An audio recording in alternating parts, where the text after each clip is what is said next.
welcome back to the Mr. Arsenal podcast for another match day watch-along. And it's not just one watch-along, it is 2 in 1. It is literally 2 for the price of 1. Arsenal versus Leicester City in the WSL. One of our girls is rearranged fixtures because of our participation in the Club World Cup back in February now. This is obviously, as I say, the rearranged one. So here we are playing this game at the Emirates. Because of a certain other fixture being played on the same night, a very low attended fixture. Again, as I say, for the fans that cover both teams, you got to pick between the two. Sadly, some are going to stay at home and watch both, or pick the men's team because of the capacity of the game. Anyway, girls are coming out on my screen. Apologies for being late, by the way. Being absolutely manic my end. But yeah, double watch long. Yes, double watch long. And starting off the girls, we've got a full half of the girls. And then this time in an hour's time, we do the second half, but with the first half in Madrid as well. What could go wrong? What could go wrong? But before the teams actually kick off, excuse me, here's the team news. First, we do the girls because the men's has just come out as well, but we'll do the girls first, obviously. Van Dosmere in goal, Fox, Godena, Hines, McCabe. Excuse me. And Stina Heimberg, how you pronounce the first name. Kim Little, Palova, Frida Marnham as a midfield. Actually, no. I assume Heimberg must be a winger then. But yeah, Little, Palova, Marnham as a midfield 3. Then Smith, Stepback, Stinnis, and I'm assuming that's say Heimberg as the winger. Here we go. Just look at the Sky Sports graphic.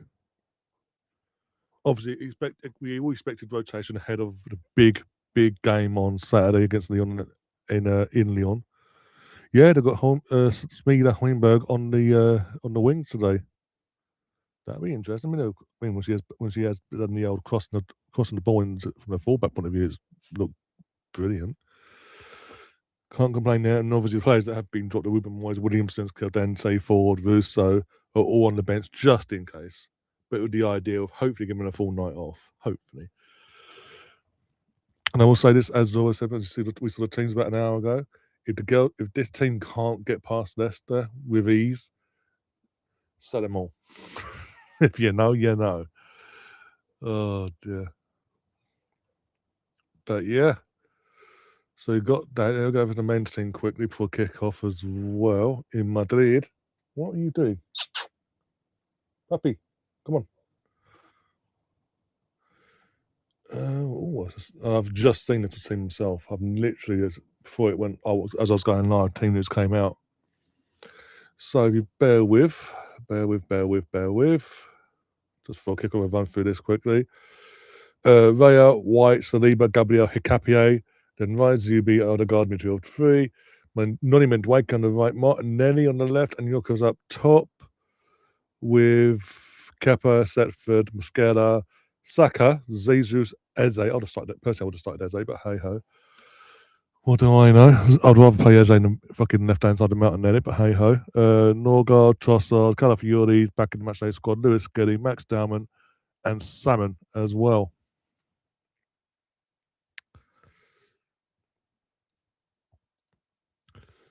So yeah, let's get that off the screen. Just do this. I'm also, because of the 2 games, I'm having to do normal scoreboards as well, so there'll be no clock for the first scoreboard anyway. So I've got to type it in now, so bear with me 1 sec. But give me your score predictions, by the way, for this game and the men's game as well. Give me score predictions and give me your thoughts on the teams respectively as well. What do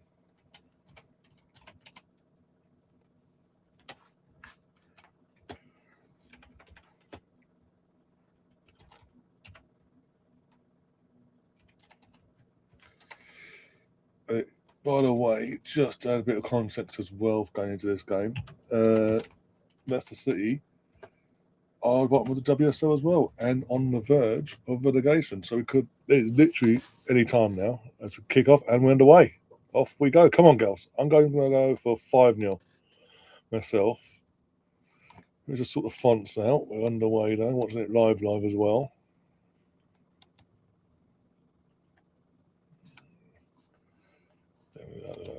Let's pick a colour. Red. Do that one. Could do all that one. Yeah, do that one for now. So we'll go back to the old school, the old school looks. If you know, you know. But yeah, right, you get a bit of sound. I said I'm gonna go for 5-0. Again, it is a low attendance. Again, it's a mixture of obviously it's mid. Go piss off. It's it's midweek on a Wednesday night, school night. It's not even it's not a half term or Easter holiday. By the way, this is white. I don't know why you're saying pink for. It's white and it's not a PJ top. But anyway, oh dear. So you've got a mix of it's not half term. It's not an Easter holiday or anything like that. It's a Wednesday night. So most of the young fans that would want to go to this game can't because obviously school, college, or work, whatever. Because it's again London as well. Couldn't get the game. Couldn't get to the rearranged game fixture in terms of rearrangement of the fixture. And then you add in the equation for the fans that do follow, like myself, both the men and the women. If they go to this, they're going to miss the other one. So it's like they've picked they've done what I've done. So it's at home. I say what I've done. Well, I'm going to cover. I'm going to watch both games simultaneously as it happens, as they both play at the same. Later on. Or they just pick it, or you'll just get the ones that just focus on the men tonight. Sadly, it's annoying because again, for me, this fixture itself, being this is the one that was in place the weekend when we played the World Cup, and we knew from last May by winning. Hey, yay! By winning the Champions League, Gav. You're all posted with yourself, okay? That we'd be in this World Cup thing come February. We knew that. No matter where it was going to be hosted, we knew we were in this tournament. So when the fixtures came out, me and Catherine have spoke about this before, and Laura as well. When the fixtures came out, they saw that date. Why did they leave it until literally until the weekend itself of the week building up to the weekend? That back in February, you go, oh yeah. So postponement, and we've got to rearrange it. Well, they could have. As soon as Sixers came out, should have gone, okay. But that weekend, when they played Arsenal playing Leicester at the Emirates, or Arsenal the home team, offside, but okay. Let's rearrange the fixture now in the first half of the season. So there's no pile up or stress come. Oi, I'll not say it again. There will not be no pile up come now to that end of the season, just in case the other games have to be rearranged for whatever reason. And it's even then, with the fact that again this game was only rearranged recently in terms of the new date was put in place in the last couple of weeks. So really, considering it was after UEFA confirmed that if the men's team, in terms of the men's side of things, if the men were to get to, say clubs teams of the men's side were to get through to the semi-finals, these are the dates that they'd be playing. Why on earth did the WSL and the FA come together and go, okay, let's put the Arsenal women's team on the same night as potentially the Champions League semi-final that the men's team are going to be playing on? They literally could have. I think now we played on. We're playing Saturday. This Saturday coming. I don't know. Either way, they could have rearranged it early on in the season, but they decided to be a pain in the arse about it.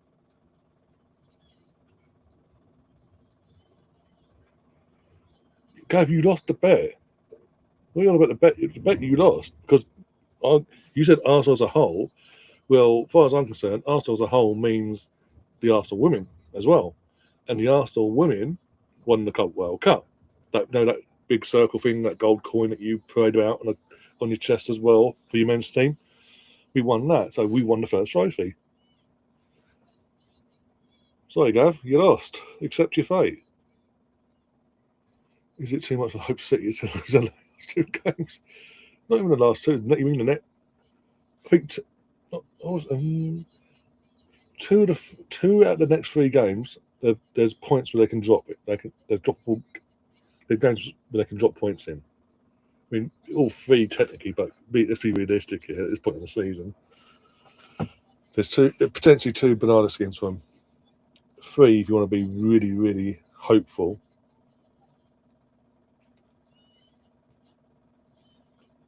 No, Gav, come on. I have to get Catherine involved in this later on. Even when you brought this up weeks ago and you realised your mistake and you accepted defeat, and now because your men's team magically got themselves to a cup final, and oh no, I meant this actually. The bet's back on. I mean, how's that not a foul on fucking Olivia Smith? Yes, what is it the target of Olivia Smith? And the referee just went, play on. Literally just went through her. She literally flung herself in, got flung in the air. Get off. She got flung in the air by a 2-footed challenge. And no, play on. Nothing to say here. No advantage. She's still on the fucking floor. This ref is taking the fucking piss.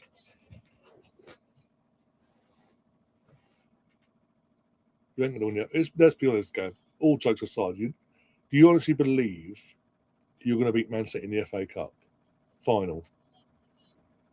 I know they're inconsistent, but for fuck's sake.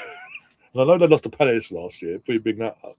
But come on. At least with Palace last year, the whole club as a whole at Palace was on the same wavelength.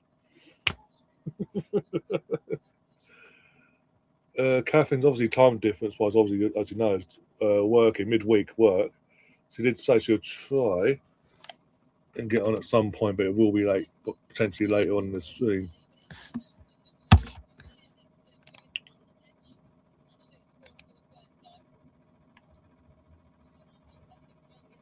I'll drop the link into the group chat just in case it comes what's coming early. Well, send me this video, Gav. Please send me this video, and I'll know by the look of it in terms of dating was when you clipped up the video. So if it's in the aftermath, if you realise in your fuck up, I'll know. But you said Arsenal and Chelsea, and technically, and you even admitted this in the aftermath. You go, "Oh fuck, I realised that now." Oh yeah, and tried to then rearrange and reword the bet in the aftermath of it all.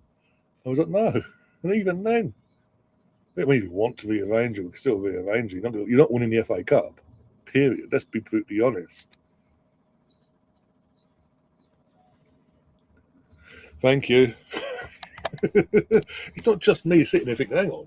He's just Olivia Smith, yet again targeted again.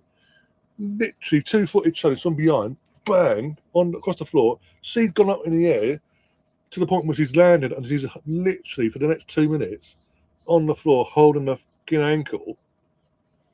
And the ref's just going, la la la la la. Taking the fucking piss. Sorry for the swearing, but it does make end, and the refs do that as well. When it's so blatant, when it's blatant as that, when the player's not moving, and even the team's got the ball still, she's still on the floor, or he's still on the floor in agony, clear agony. They're not faking it. Fucking stop the game. This is the one thing that pisses me off in terms of the modern game now. As a kid, growing up in my youth and early teens into my early 20s, it used to be considered sportsmanship. Like, if a player went down injured and it was clear they were clearly injured, and even the refs indicate you can play if you want to, it was the courteous and sportsmanlike thing to kick the ball out of play so said player could receive treatment. That's gone now. That's long gone. It riles me up big time. It came along, man. What was it? Was a Paulo Di Canio sort of initiate. He was like seen as the initiator of the sportsman-like thing on the ball. Because something the keeper went down, done his knee or something, and he had an open net. Instead of going for goal, the ball comes in, he's jumped up, stops him, went, no, he needs treatment. And from that point, it sort of became a thing. Like, yeah, this is the sportsman-like thing to do. It's the right and proper thing to do. And it kept on being that and being that and being that for about 10 to 15, that push 15 years. And then what? Since my mid to late 20s until now, it's like it's been phased out again. Back to the we'll just play around you. Don't worry about that one over there. We've got a broken leg, a bone's sticking out the sock. That's okay, no worries.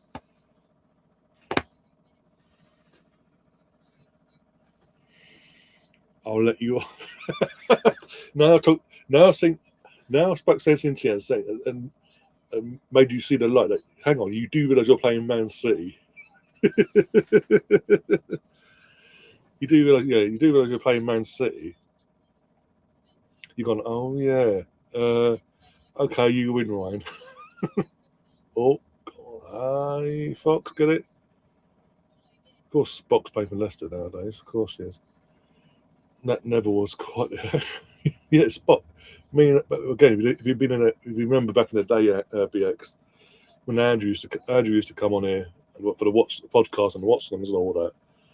You know, whenever Arsenal played Tottenham, North London derby, Neville, obviously was going to play for Tottenham, was a regular starter, and Andrew pretty much nicknamed Neville Spock.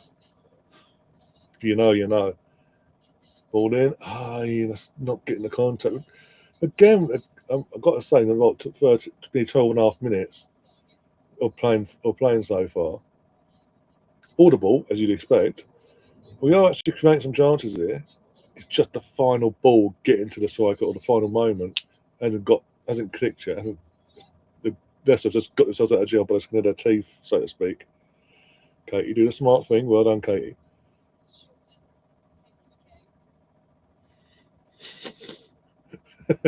I'm assuming that's you laughing at the Spock reference.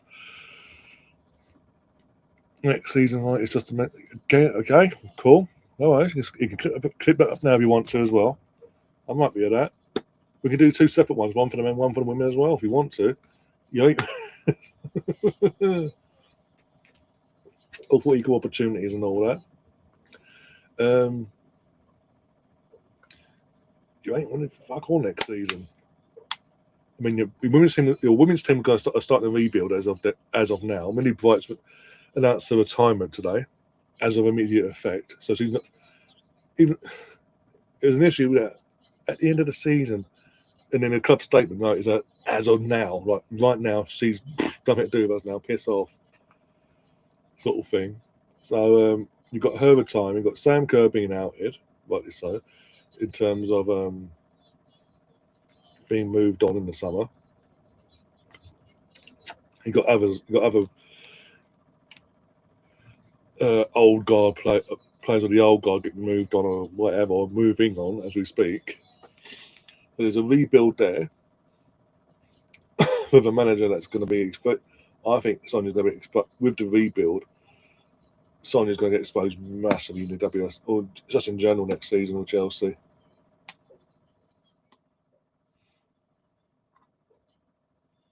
Go on, Olivia. Pull in. Oh, just need someone to run across the face there. Then the men's team. I mean, there's not going to get you started on the men's team. Jesus, we don't even know who the manager's going to be, let alone what kids are going to be bringing in the summer. Spock meets the Beatles. Oh dear. Evening Zooming, by the way. How you doing? Looking forward to the game in 45 minutes. The men's one as well.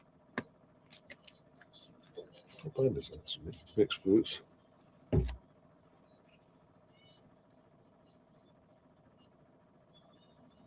One sec. I'll go to your comment in a second. It's one sec. Also seem to be linked with some real quality in the off season. Yeah, men and women, the men's team and the women's team. Yeah, massive. I mean, men's team we've known in terms of the likes of Julian Alvarez. Oh, who's the other guy? Tonali we've been linked with. Oh, who's the other?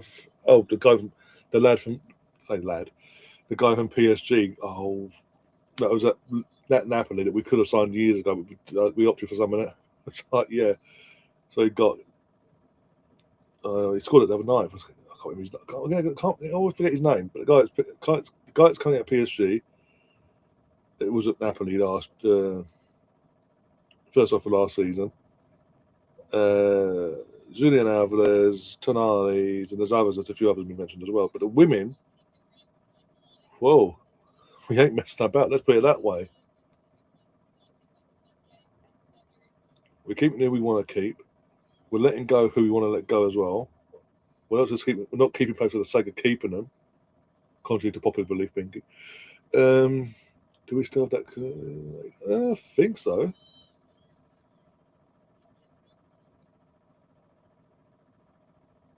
We are going for either Conte or Conte is not going to go back to Chelsea.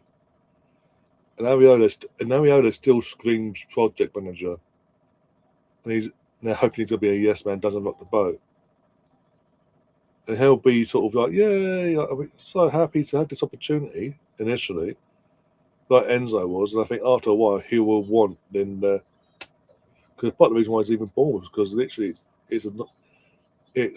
I've done so well. The second we start doing going in the right direction, you're then going, all right, Semenyo, bye-bye, you, bye-bye, you, bye-bye, you. And then they're not replacing them in terms of with the money, it's just holding the money back, and I'm having to work on fucking scraps.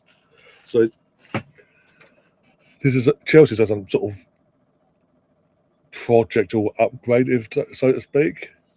I think, don't get me wrong, Ariola would do well to an extent, but he's not the night. This is I said it in the chat to the football channel's live chat earlier. Because your new ownership wants to be so vastly different to Roman and what he did and how he approached things. They've gone where he was like best of the best in terms of managers, the best of the best in terms of players, like right here, ready and ready to go players now, ready made, ready to go. So they've gone complete opposite and gone project manager, project players, build as a one for the future, build as together for one for the future sort of thing. Go on, Stina. Well done. Yeah, I don't see Conte going back to Chelsea, to be honest. And even then, he wouldn't have lost 5 minutes. It'd be literally, if Conte went back, it'd be literally Enzo all over again. Initial honeymoon period, and then as soon as he realises, oh, what the hell's going on here, he'll kick off, he'll be sacked, and you're back to square one again.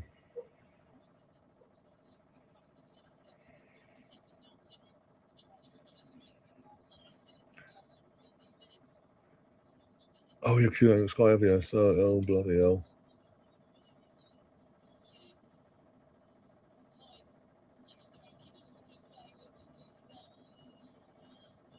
Go on, Katie. Go on, Katie. Put it back. Corner, surely. Okay, Katie, how have you not got a corner out of there? I need to see a replay. How you best that one up? Taylor's not looking good. Taking a breath.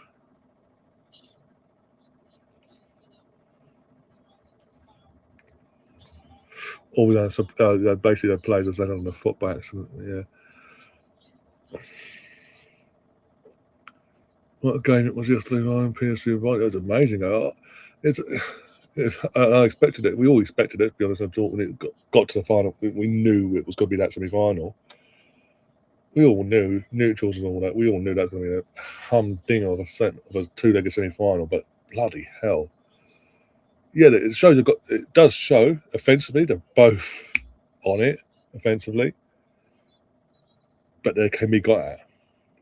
Defensively, they are both flawed. But amazing attacks. And don't take away from their attackers either. Not one of my Chinese food took longer than expected. Fair enough. Fair play.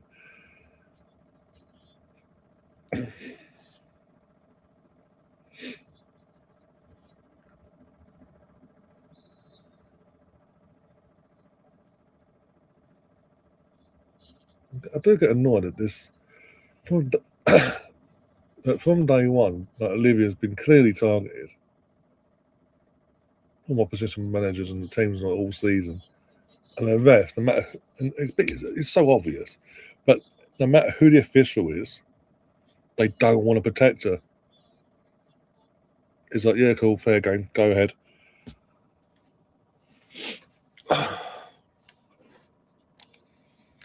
Also, what about Marino being as first choice? It's a hopeful short-term fix that will appease the fans because of his last stint there when he obviously won. He broke the duck, so to speak, when he left in terms of winning La Liga, and he put the foundations in place to get them competing again in Europe. But it's a disaster waiting to happen. In the short term, it's going to cause more problems off the pitch than it will actually fix. Because his ego's going to clash with there. It's an ego-run club, basically. You've got the president who's got an ego. You've got to have Mourinho, super duper ego. We all know Mourinho's got his ego. And you've got all these so-called Galacticos. Because they're playing for Madrid, the egos of a fucking arsehole, basically, 10 times. And it's gonna cause, as I say, it won't fix anything in the long run. Oh, there you go, Gav. Mr. Tom, to be fair, Tommy did pop in on Sunday at full time and was looking for you, but you was nowhere to be seen. I was just saying congratulations to yourself and obviously, yeah, hello, Tom. Sorry. Hope you've had a good week so far.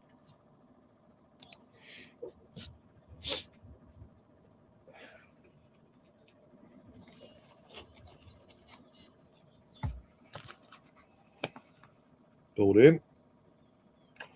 Free kick, fucking hell. Way too waste on the final third.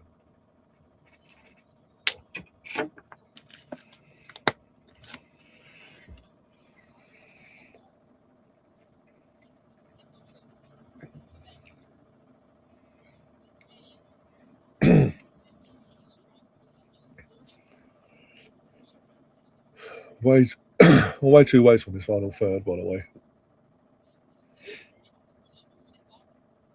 All the ball, but no idea what to do with it, basically. Vic, what you doing to us?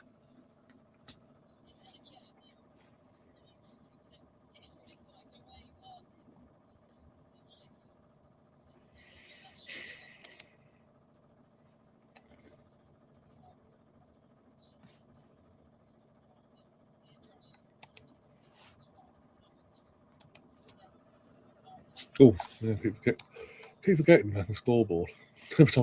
Again, pain in the arse having to do fucking 2 games in one as of 8 o'clock. So I'll have to set the fucking other scoreboard up soon. Oh, just again, why are we saying waste? Why trying to force it? I'm not sure we're playing Leicester at home. We don't have to force it. Yes! Look, Frida. It's Frida Mon, Lord's favourite play in the whole wide world. Come on.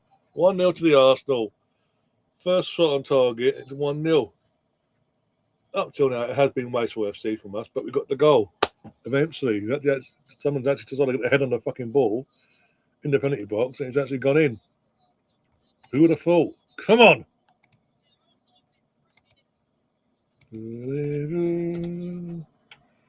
Running down the wing,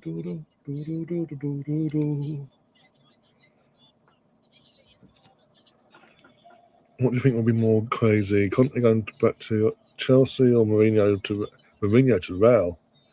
More so because it's more so. I lean towards Mourinho more because how he hated the Spanish media, and also the media hated him he just couldn't. He couldn't get on with them at all. And there's that constant between the Spanish media and himself, constant head clash. Well, let's be honest, he's only going back to stroke his ego to prove he can still be the best of the best, but also the pay packet.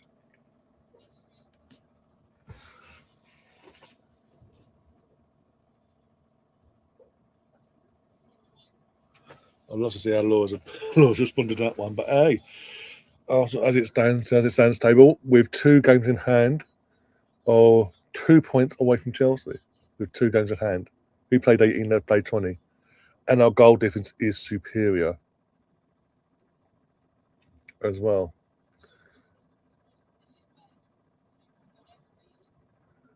That's what I'm saying. He's got the ego. His ego will, as far as he's concerned, outweigh the player's ego.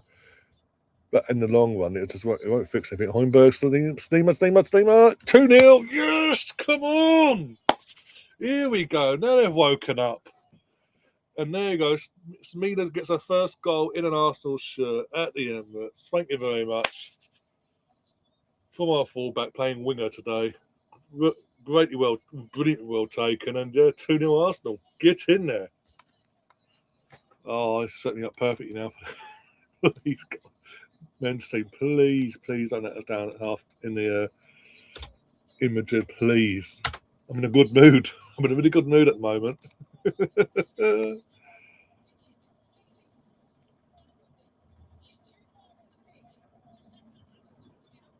Just run. Let's get the ball. Great ball from again. Frida with the assist as well. Great ball from Frida for once.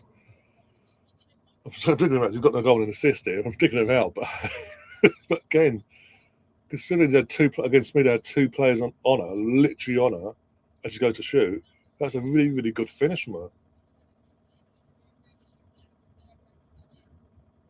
If we finish 3rd in the WSL, does that mean you have to qualify? And if you finish in terms of 3rd place, it won't be just a one 2-legged game. It'll be you'd have to do what we did last season, in sense of qualify from the very first qualifying round, one-off game, win that, another one-off game, win that. Then it's a playoff 2-legged affair to get into the league phase proper. So, and your season because of that would start in what, late July, depending on this. I say mid to late July, that you'd be getting on the way with that as well. So you really wouldn't even have a pre-season getting going. Basically, that would be your pre-season.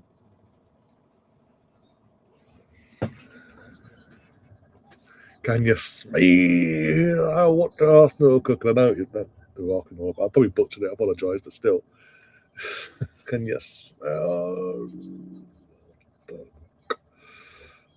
cooking? Is only fourth. WSL top 3. Top 3. First has always been guaranteed. I think there's rumours. I think Catherine mentioned it. I think there's rumours that this year Saka's going to become a guaranteed spot, but first will also have to qualify. But full spot, you don't get Europe at all in any capacity.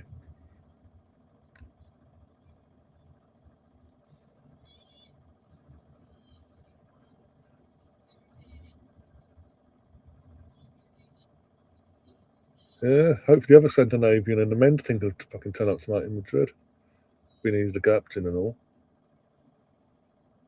and give us at least if not a goal, get an assist or 2. Not asking for much. Wasn't a foul. Play on.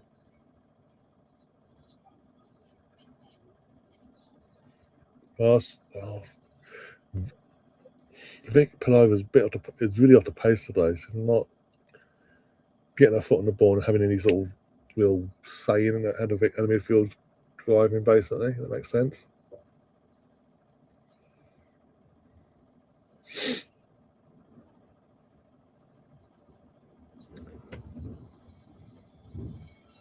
Go on, Fox. Go on, Fox. Go on. Oh my God, Fox almost scored a screamer. Oh my God, almost a top bins from Emily Fox. Oh, I genuinely thought it was in for a second. I was even it was hitting the crossbar, I thought it was going to drop in. That would have been one hell of a goal. Go on, Kim, pass it. Oh. Thanks, Ref. Wifey will be happy. Oh dear.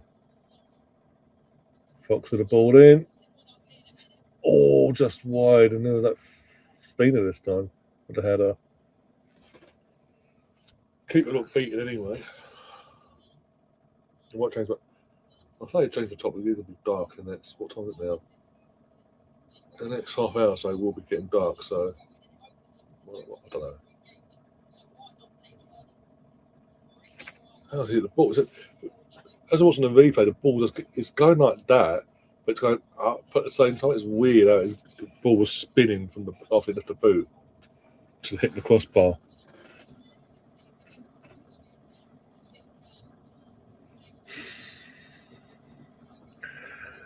Bit early for you, isn't it, Spino? Literally. Next season, I just hope we can end our nearly 6-year curse against you. Or Leicester goalkeeper's down. You kind of need a miracle. If I'm being brutal, that's not me being arrogant, and I think it's your ownership again just hasn't got a clue what they're doing of. Yeah, as I say, it's early for you. Let's be honest, bruv. That is extremely early for you to make an appearance in general. Yeah,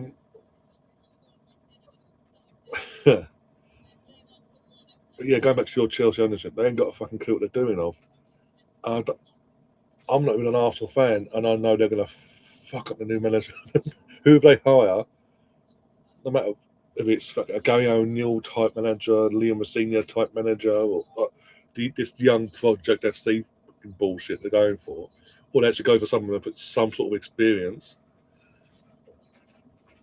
they'll still fuck it up something. They'll find a way to fuck it up, but they'll still. And the main thing is, they could bring any manager they want in. Let's be honest, in terms of that's the side, managerial side to one side for a second, Chelsea. Your recruitment is appalling. It makes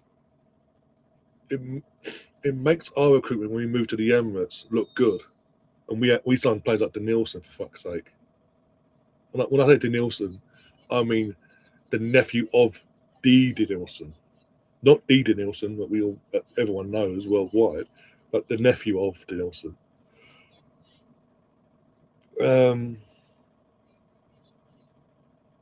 Alex Song, who had one great season and fucked off to Barcelona. It was fucking Scudacci for crying out loud.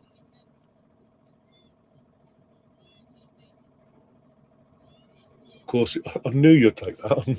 I fucking knew it.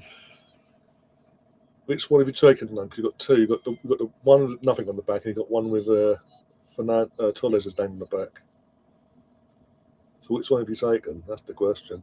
I knew you as soon as I knew you'd take that anyway.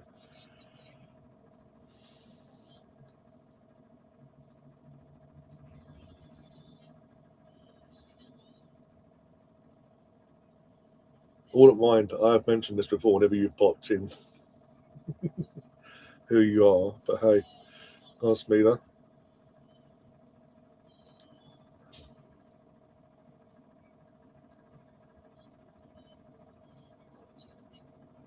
Of course you do, Gav, because you need something to poke at Arsenal to distract them away from Chelsea's disastrous season.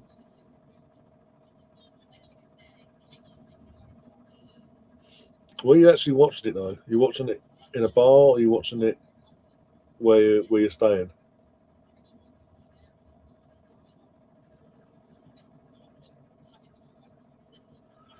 How much charge is on my phone? 47.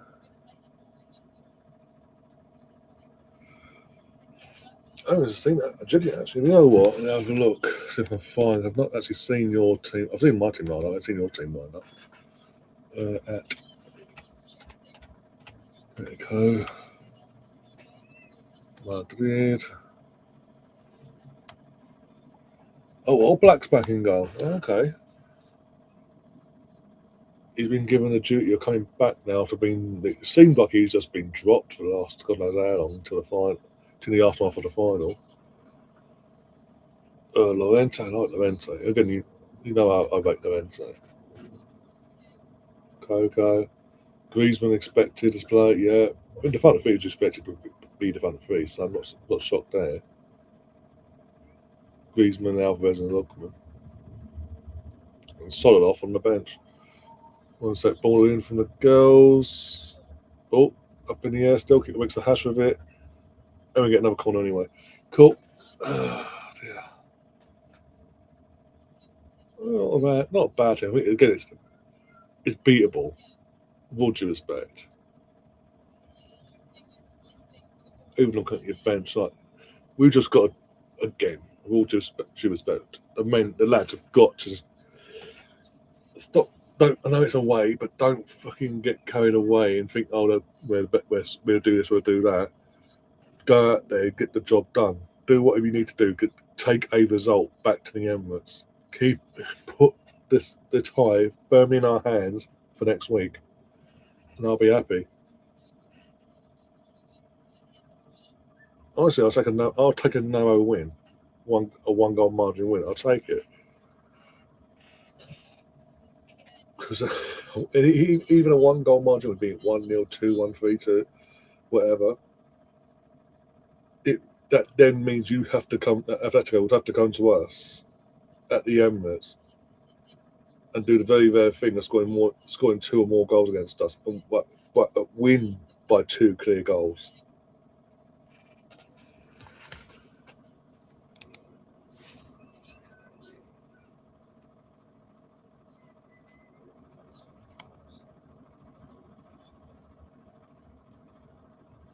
This is the thing. In terms of Alvarez, again, he's been heavily linked between Arsenal and Barcelona. Heavily linked. Heavy linked. And then was it apparently Simeone in the press conference yesterday and pretty much basically confirmed apparently that Arsenal are interested in Alvarez, which I think was very brave or stupid, depending on how this tie goes. But very brave or stupid thing to come out and say. But when we played Atletico in the season, in the league, in the league phase, and my brother would tell because we both went to the Emirates game early on in the season. And I told him this: the one player that puts fear into me in that Atletico team back then, it still does now, that can cause major damage to us if we don't fucking mark him out of the game, is Julian. I've rated him at Man City. He is more of a pet player than Haaland, in my opinion. But Pep and Man City are what they are.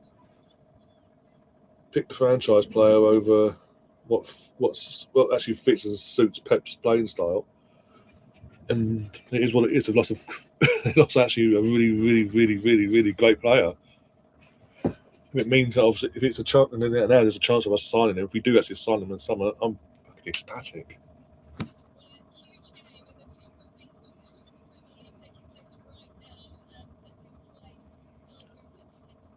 Oh, Glasgow City women's team have beaten Celtic women's team 1-0 apparently in whatever tournament they're playing in.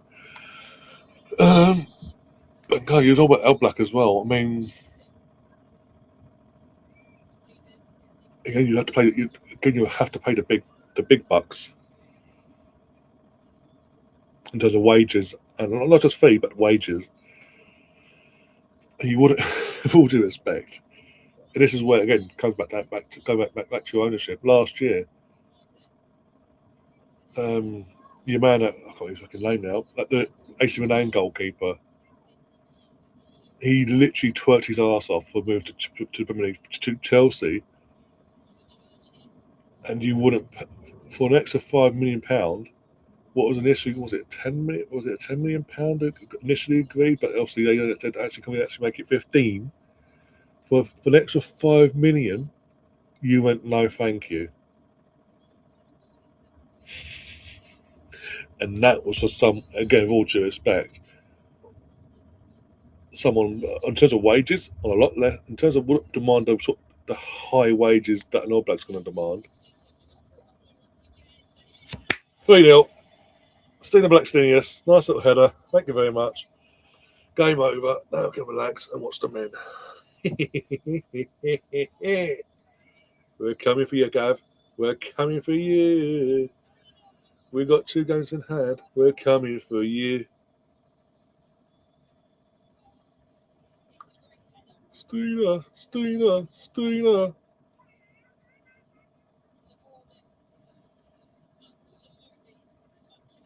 Oh, yeah, it's going to be hostile as fucking anything. It'll be more a more hostile slash intimidating atmosphere than when we played them in 2019 in the Europa League semi-final. It's going to be, but again, this is again the top of the season, the occasion and all that, where these players need to earn their money and show their bottle, so to speak.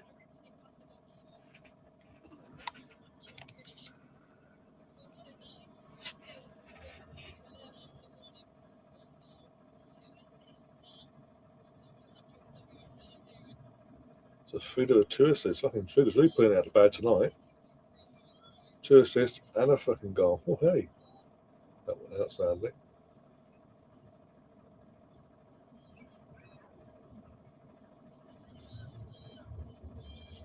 But she's used.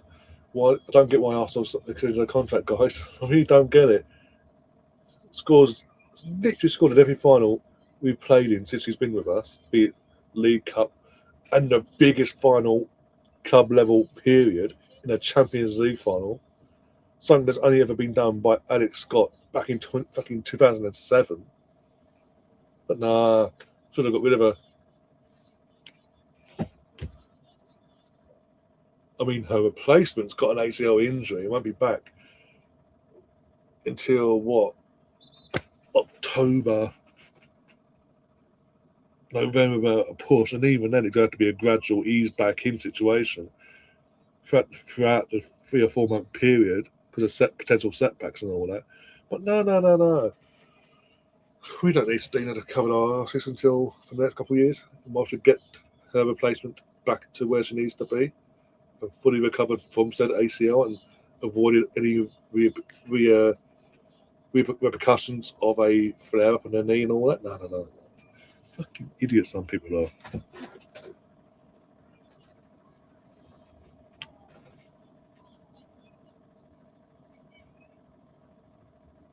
This is again, I agree with you there, BX. This is the ideal game for the girls in terms of the caliber of opponent at home. It's a game where you do what we're doing now in terms of get the 1, get the 2, get the 3, get the 4, get the 5, get your confidence so fucking high going into what's going to be a game. Even though we're winning 2-1 after the first leg, it's still a very intense game, so to speak, hostile atmosphere. Because the Leon fans will turn up. Let's not be disrespectful there. They will turn up still, like they did last year. Like our fans will, up in the gods. We've just got again know where we are and do what we got to do. Oh, I was like, that is it, Catherine? Oh, okay, cool. Oh, okay, Catherine. I can't make it for the first. I can't make it for the first. If I won't make it to around the second half, potentially the women's second half onwards, I'll let you know. Fast forward. Actually, I'm on the superior channel apparently. Okay, cool. I remember that, Catherine. I remember that. I remember that later. The men are playing on their own.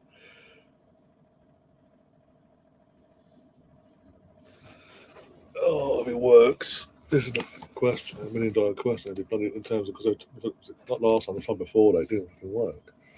Not my channel. It went to someone else's fucking channel somehow. 7 minutes injury time. I mean, there's a couple of stops here and there, but nothing major. Okay, got 7 minutes of injury time. Great. Plenty of time for a fourth then, before half time. And we've got enough stoppage. So saying that, we have got another stoppage now. We'll have a Leicester player. Is that Ank? It looks like the knee. Yeah, knee. Is that like it's touching the knee? Saying that's the problem there. Yeah, let's get to this.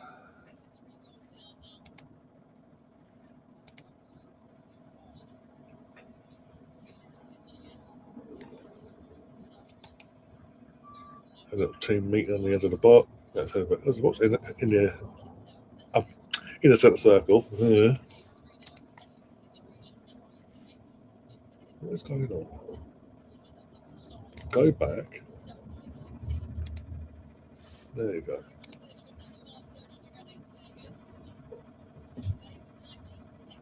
Right, close that off. Get rid of that completely.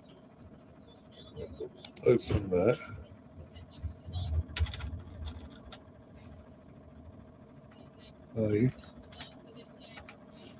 I do actually need to sort that actually scoreboard. That's a point actually. Was it? Oh no. Get rid of that one.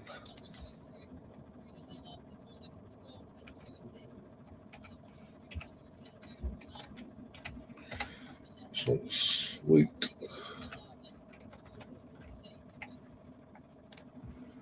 Let me know if it works, guys. It's again, it's a who will win the game. Not just who scores anything, it's just who wins the game later on. No draws, nothing like that. It's Arsenal or Madrid. Knock yourself out. Betting totally open apparently. Let's have a look. Yep. Well, they are, yeah. They have found themselves at the bottom of the table and on the verge of relegation, Gav. So, yeah. Gone and everything. Oh, yeah, man.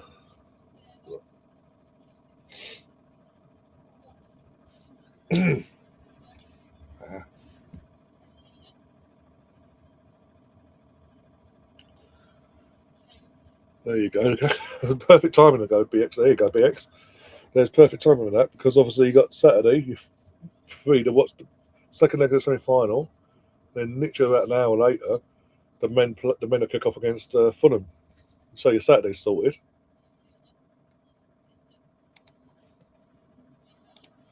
Oh, let's get this one back up. Go on, Smith, put it back. Get a header. That didn't get the right connection. Just thinged her head at and hit the top of her head instead of the side of her head and went over. Right. Scoreboards. Let's go and do that now.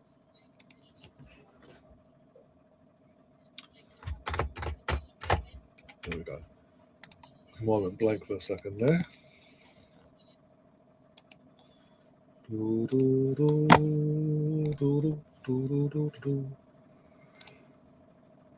Ladies and gentlemen, brothers disappeared off the face of the earth now.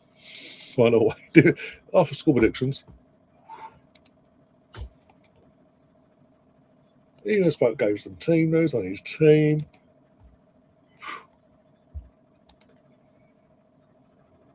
But hey ho, it is what it is. Right.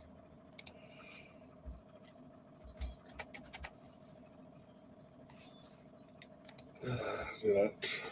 Oh, with that one, that's the one I want. Yeah, that's the one anyway.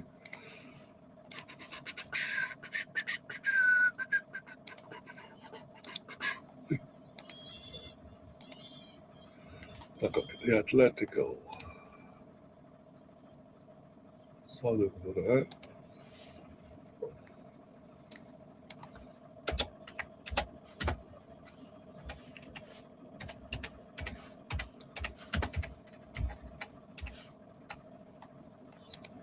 Go on, Vic. Oh, go on, open goal FC. 4-0. Told him enough time for a fourth, and still he gets it. Vicky Plover will get the assist there. She will be given the assist. And yeah, it's game over, isn't it? That's one game dealt with. We've got enough half to deal with it though. Yeah. Come on in quickly. 1, 2, 3. Oh, who was that? And again. What's going on here?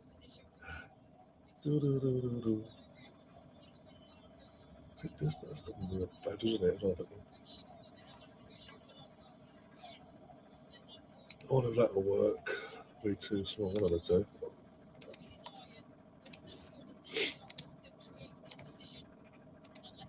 Yep, too small. Right, here we go now. Because kick off in a minute is 10 minutes away, so literally that's why I'm distracted now by doing this BS. Excuse me. That should be okay, but probably too big now. I'm looking the opposite way now.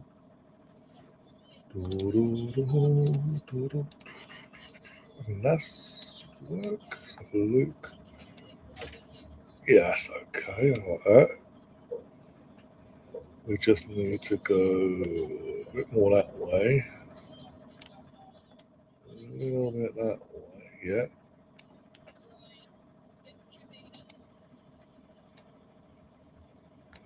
Yeah, happy with that. That's cool. We're sorted now. Scoreboard is for the men is now sorted and ready to go. Go to the chat.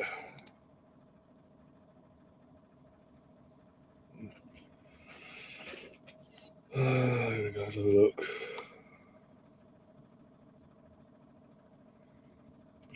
That club is looking very. Again, with all due respect, it's more so noticeable since the pandemic. But there's the way the club's been running completely different to how it was prior to pandemic, and it's very noticeable. And it's been glaring in the face, not just for the women's team in general, how they've run and how what's been going on there for the last few years, but also for the last few years, literally, how the men's team have gone from 10 years ago, this very time 10 years ago, on the verge of creating history and winning the league title for the first time in their history, then going for quarterfinals of the Champions League the following season. I mean, back to back your Europa League campaigns, throwing in an FA Cup winning campaign as well in 2021. 2021. In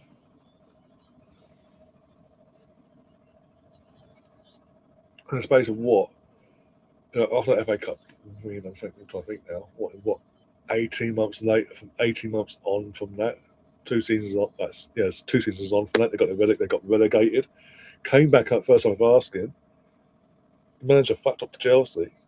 They hired. Who did they hire? That's a point. I can't remember who they hired now to replace him. Who the hell did Leicester hire? Can't remember his name. But either way, they hired who that was. That didn't work out. Then thought, you know what, Ruud van Nistelrooy, he did well for 3 games at Man United. That'll make sense.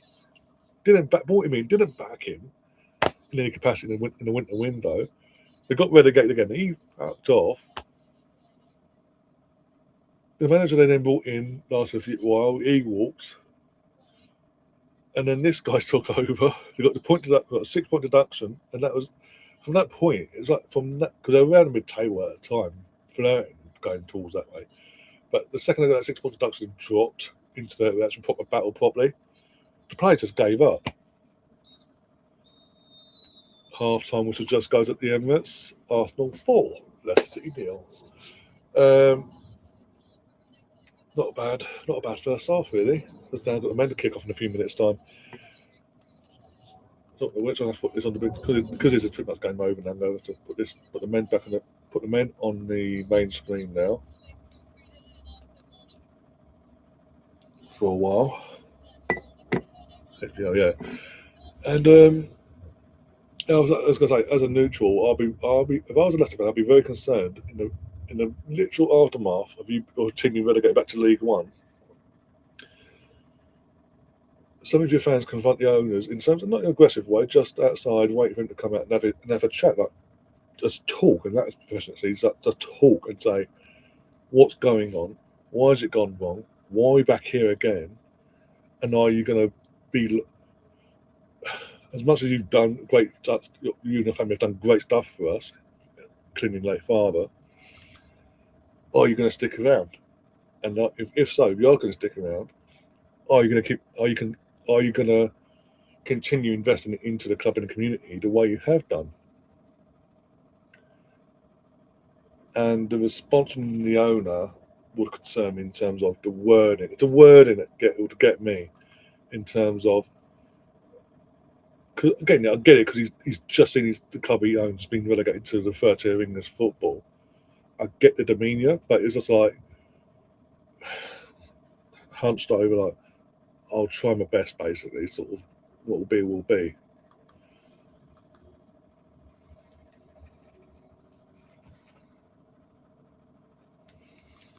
I've got best fucking watch live. Jesus Christ.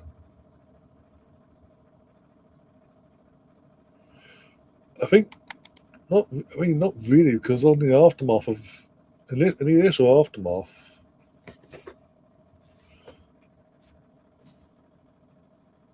One second, things going off here. In the initial aftermath of his passing, that's when they went on to win the FA Cup, and things was ticking over, doing what they were doing. And it was just, I think it's more so. I think the pandemic had a major effect in more ways than one, not just for the club itself immediately, but obviously the money from the owners' actual money because of the company and all that, had to tighten their belts a bit. And because they've had to tighten their belts a bit as the teams come out in the Metropolitano, boy, what's the name there? Because they've had to tighten their belts, that is why they found themselves in this situation.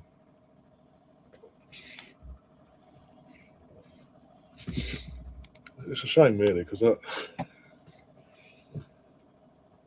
I think of what was achieved when they came back after over a decade, was it just over a decade at the Prem? What they'd achieved as a club and all that was brilliant. Oh, here we go. All the tissues have been thrown on the pitch. All the amount of loo roll has been literally going to be either on the pitch or in the stands. Do not go hiding, you bastards. Do not go hiding. This is it. This is why we wanted the Champions League nights. These are the games you want to say. You want to just turn and go, right. This is why we want. This is where we are now. We were here once upon a time. We're here now. Here we go. We're still in the jeers as the Champions League anthem goes. Obviously, the cameras are on the Arsenal players on the big screen.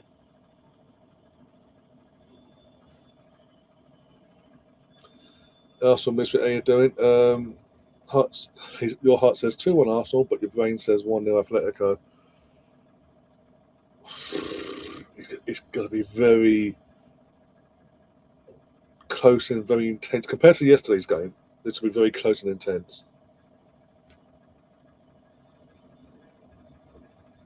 As a defensive unit, if we can lock off the front three of Atletico, we're fine.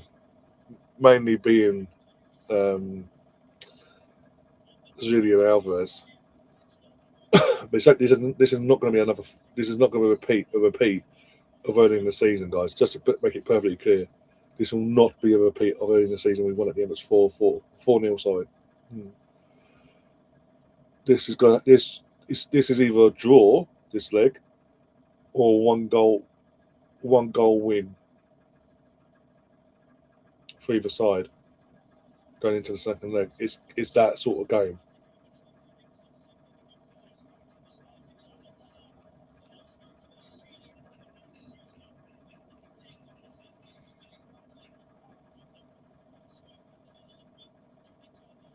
I mean, there's no excuse for it. Not some big game. He's back in his own turf as well in terms of Spain itself.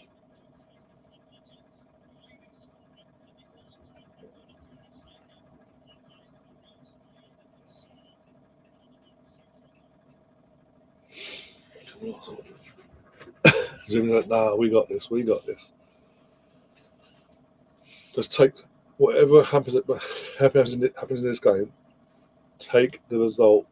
Take a result back to the Emirates where the tie is in our hands. In any capacity, take it back to the Emirates. So, let's get the scoreboard going. 1 sec for the man. Let's do this. Let's do a bit of that. Let's go and fly over there. Make sure we're ready.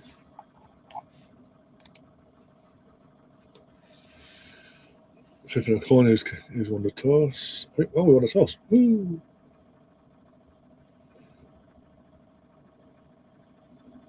We're swapping ends, the looks of it. Going by Raya's reaction, like, yeah, right. My main concern, I know Tim was not available, and obviously Ben Watchley's back up, but form wise, I'm hoping he has an amazing game today, because yeah, that would mean they're in the clear. By the way, neither when both teams, no player has got a yellow card on their thing now, because the semi-finals, all the yellow cards they would have had built up to this point have been wiped clear. So it's a clean slate for both teams, both sets of players. So only way a player is suspended now for the next week is if they get a red card in any capacity tonight.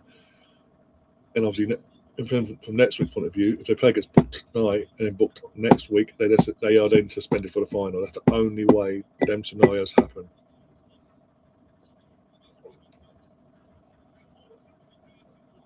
Yeah, we've swapped ends as well, so I don't know. Atletico getting underway as well. Just waiting for the Griezmann turn up. Yeah, it's Griezmann turning over the ball. As the staff clear up the toilet roll for more around the pitch.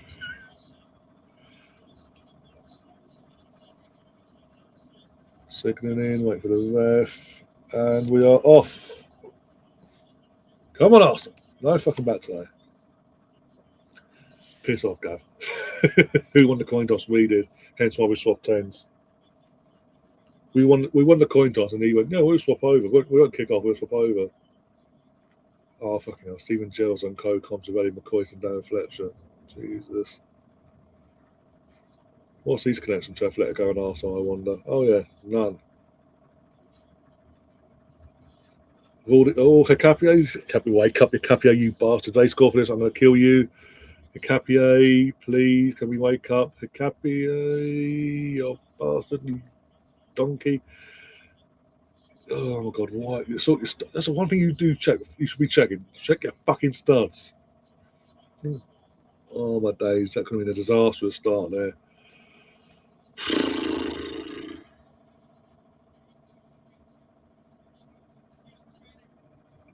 I was about to lose my. If that had gone in, I would have lost my fucking mind of Hicapia there.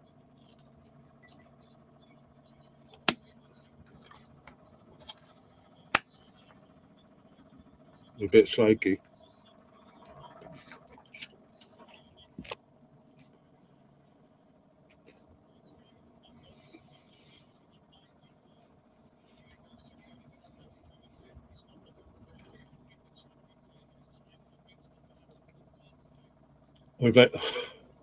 Hang on.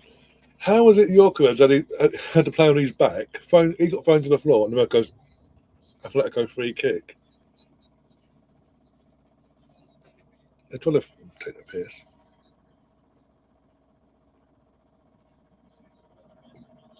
How dare you get thrown to the floor?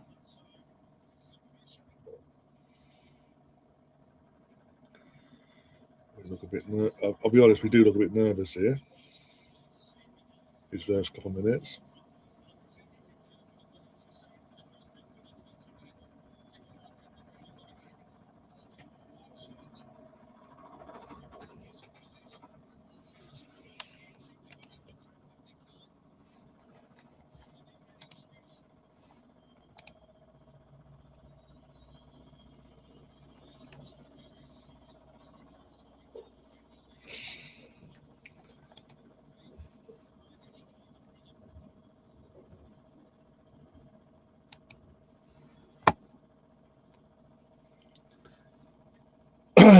Right, phone ready in a minute.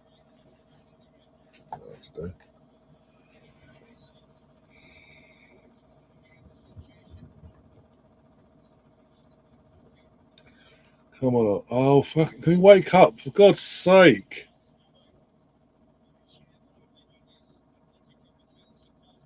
God's sake. First, the Capio stepping over his fucking studs. The basic passing from Gabriel to Capio doesn't even get to Capio. He goes out for fucking throwing, and they're taking the piss. Yeah, that's the point. Yeah, both ex-teammates from an international point of view.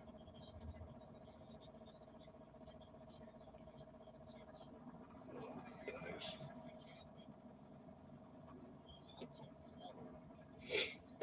Oh, dear.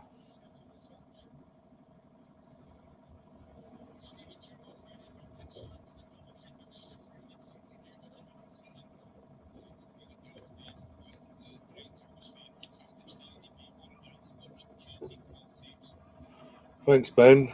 Got a throw in now. You've gone. I'm going to go long up there. Even as one Arsenal player had about 12,000 Atletico players, effectively. He's one of his own, but hey, there you go. Oh, well, I gave it away. Close the fucker down. Fucking hell, Capie, man. Again, one thing it's done my head in with Arsenal over there. It's not just for Arteta, even like Emery period, Wenger era as well, the last decade of that.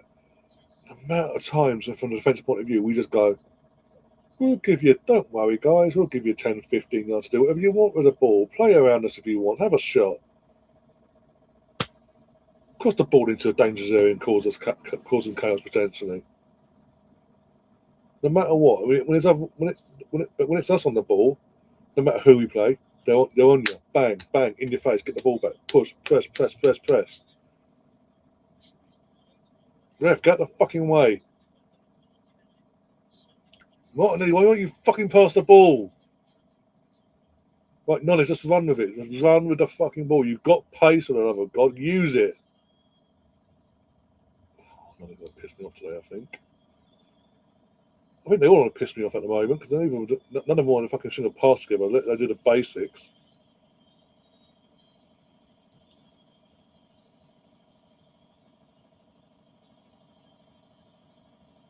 You have to do. I mean, you have to do something. Otherwise, Chelsea could legally just go. There's your contract. Tear it up.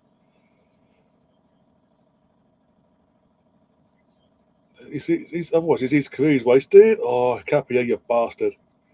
Unlucky.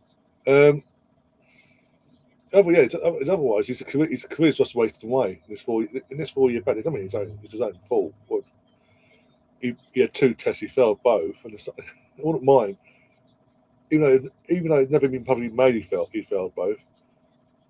But we knew publicly the first one. The second one, it's been trying to get hush, but it really didn't work because you took his number off him and gave it to Cole Palmer, and we've never heard or seen of the guy since the reports of the second test being taken. I wonder what could have happened. So the fact he failed too is like you ain't got a leg to stand on, my friend. I mean, he can appeal it to get to the court, support an arbitration, but he ain't got a leg to stand on, as far as I'm concerned. But that's his 4 years. That's 4 years of his career wasted. So I mean, what he could have been, as well. With all due respect, the potential he had, the ceiling he had, and look what's happened.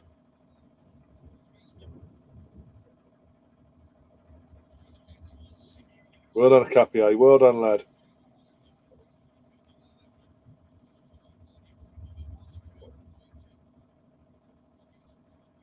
There's just standing there waiting for something to happen. Well, waiting for something to happen in terms of from a defending point of view. It's a joke.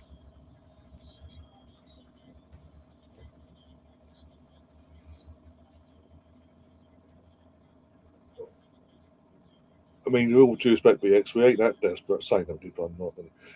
No, we ain't that desperate. Come on. The chaos that would come, no matter how the season ends, in terms of this competition in the league, no matter how it ends, with or without Arteta, if after all this talked about fucking Julian Alvarez, then fall apart, and we ended up with someone like fucking Nicholas Jackson. Oh my god. Arsenal's lives will not be worth fucking living. Trust me on that one.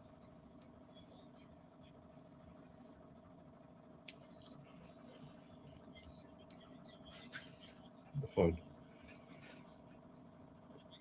Oh, Steve. Oh, them subs have been made. What's that? back underway at the Emirates as well. One sec. Pick the scoreboard up. There we go. So yeah, half time. Steener's off. Little's off. They got Barriona and Russo coming on. Thing is, 4-0 up, game's done. I get why you want to take Steiner off and Little off. Fair enough. But I still would have kept Russo and Mariano off with Saturday afternoon in mind. Bear with me a sec. There we go.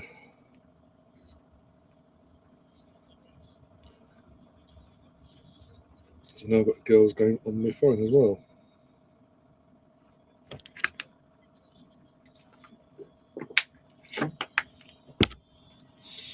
Oh dear.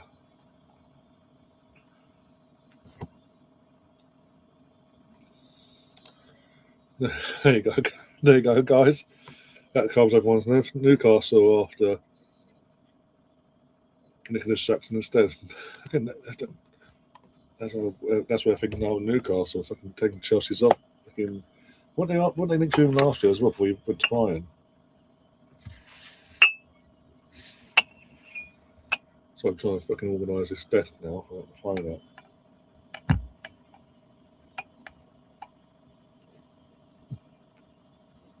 Almost 5. Every time we touch the ball, we're getting fucking booed and jeered, by the way. Ball in. Aye, kid. Put a girl, but I'm literally. This is what's because until the girls now, the second half ends with the girls, it's going to be an absolute shit fest of what I'm commentating on here now. So bear with me.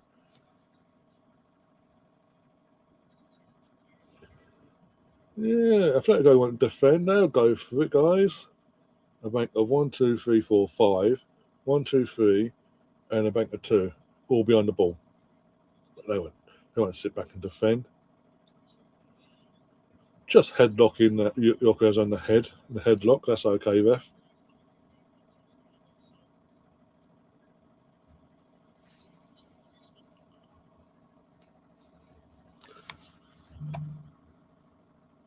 "5-0. Smina Hoyenberg on a hat trick."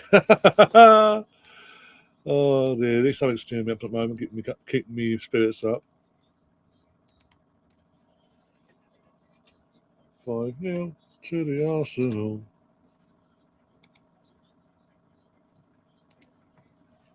I see this again as I sort of glimpse of the ball was entering the net. Ball in, got somewhat cleared. Hines at the ball to Smith. Ball in, far post. Thank you very much. Yeah, great goal. Really good goal actually.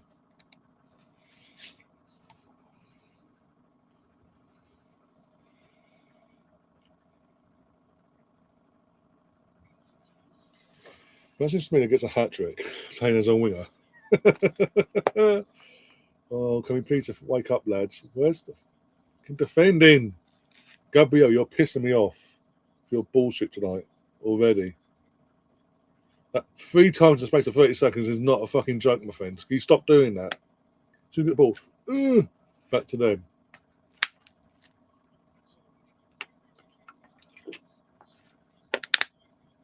Yeah, no matter what, Gav.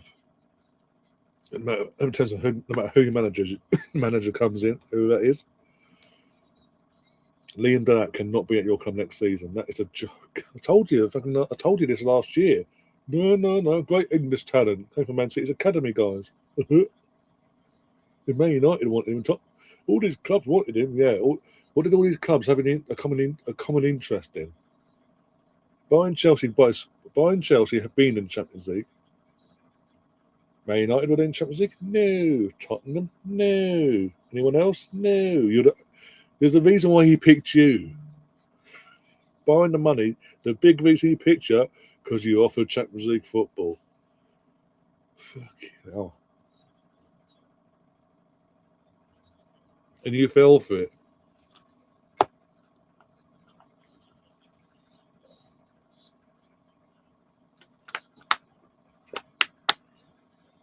much of the book. Okay, in terms of going out to Buck, I mean, it makes sense for him, where he's from and all that, but you do know you're making a massive loss on him then. Huge loss.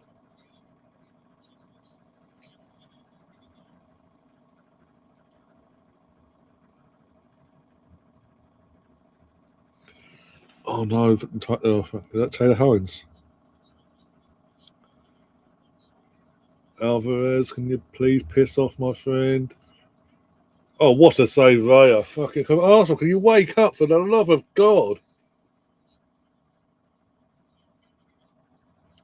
This is defensively painful to watch. Gabriel, is that...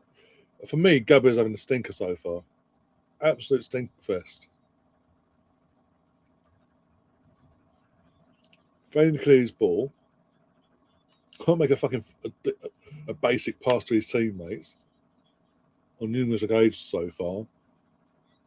And getting twisted inside out on the edge of his own fucking box. Ball in. Fucking punched out. Fuck off. Ball back in. Get rid of it. Well done, Gabriel. You actually did the job for once tonight so far. Martinelli, if you can win the ball, that'd be fantastic. Your question, if you can draw a foul at the very least, or go. In the box, ball in. There's no one there. Odegaard. Oh, Odegaard, you bastard. Fuck me. Get out. Yorkers actually does brilliantly there. Does all the hard work. Puts it on a plate for your Odegaard, and Odegaard makes a fucking meal of it. Then has to shot. The time he has to shot, he's fucking blocked. Oh, make more subs. Smith and Fox are off. Ford and Williamson on.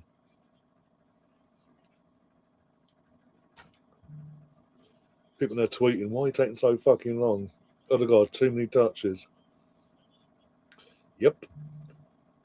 On a plate. All you have to do is just come in, take the touch, bang. Don't even take the touch, just fucking hit it. Run onto the fucking ball, strike it, clean.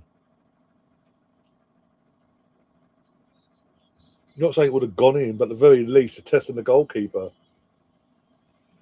He said he'd take the touch and go, oh, I don't know what to do from here. What do I do? By the time you realise, oh, have a shot, he gets blocked, you numpty.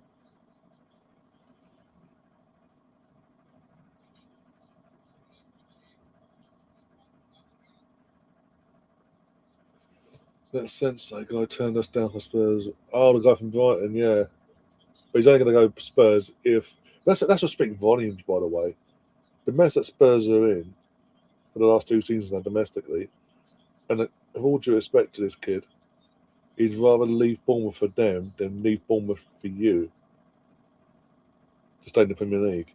And if they go down, he's happy to go back. He's happy to go to La Liga. What does that tell you about your club and how it's seen now?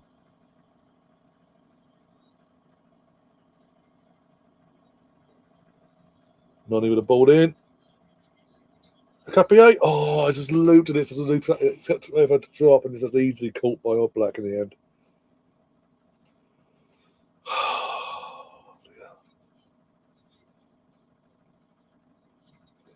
Certain players are doing well, so I'll give certain players their due. Buying a slip at the first few seconds from Capier, buying that. He's been buying that moment. He's been pretty much solid so far. Your Chris is actually doing all right at the moment. Gabriel, I think Gabriel's the worst offender at the moment in terms of he just seems away with the fucking fairies so far. Be it even getting twisted inside out on the edge of his own box. Can't make a basic pass.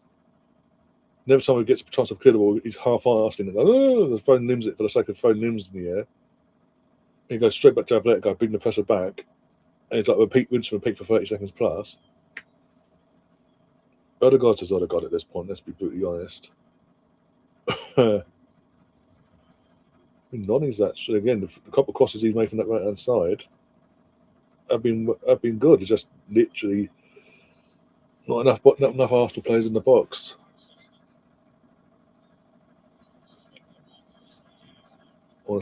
I'd want to. I mean, the flag went up quickly there. Oh, it's a 6-0. There you go, 6-0. Who scored that? Just look down, it's 6-0. They scored. Well, hey. Fantastic. Mariona, Super Mariona.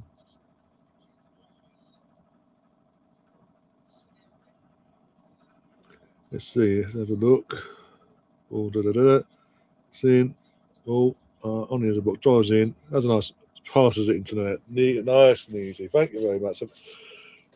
This is not doing well for you, Go, because our goal difference is it's already bigger and better than what you currently had.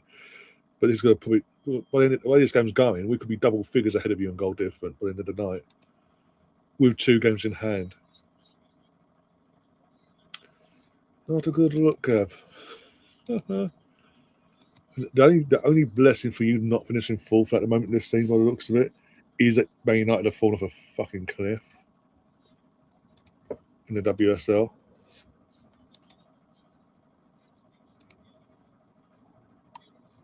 You could do us a favour once instead of someone like Timber. No. You had your time where you were taking our Ashley Coles and Cesc Fabregas, even though it was via Barca and that one. But you've had your time where you're taking some of our best players off of us and all that. Or you know what? Them days are well and truly over. If we could stop taking your scraps, that'd be fantastic.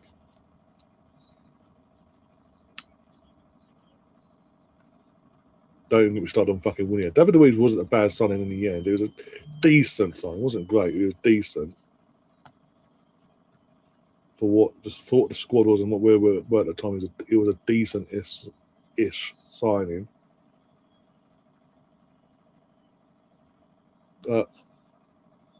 Willian, don't get me fucking started on that twat. Brilliant debut. Hat-trick of assists on his debut against Fulham for Arsenal. Nothing rest of the season in all comps until we play Sheffield United, and even then, fucking hell.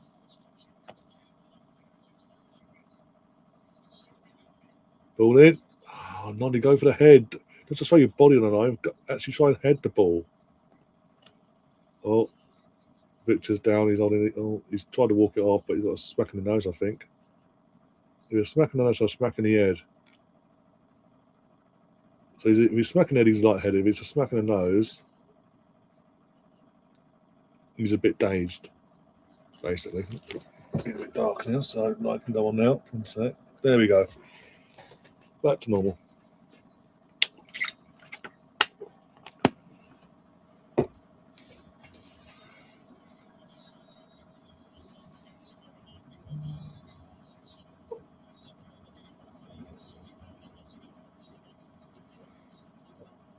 How's Leo been booked? Fucking hell. You've only been on pitch 5 fucking minutes, effectively. Oh, he's got a cut lip. So he's got bottom lip's been cut. The opposite is bottom lip. That's why he's a bit much to go down for that, but still. I mean, blood has been drawn, so the game does have to stop. Coming for Ego, focus on your team and your derby tomorrow in the Europa League against Villa.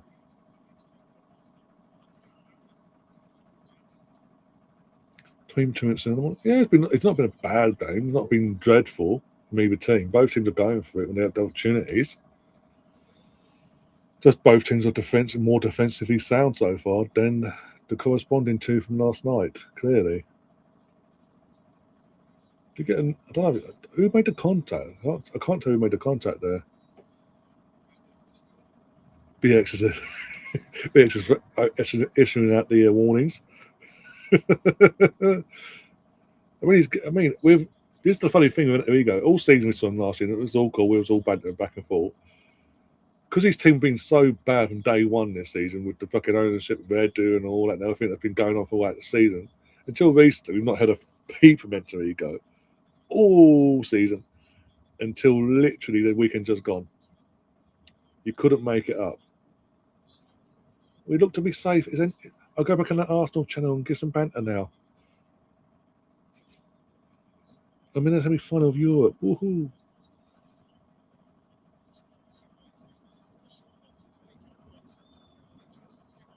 That was a crap corner, but okay, ref. I mean Nonny, sorry.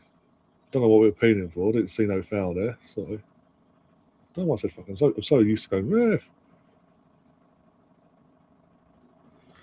I know Sterling was on. Yeah, if that had been permanent, if Sterling had somehow been a permanent signing,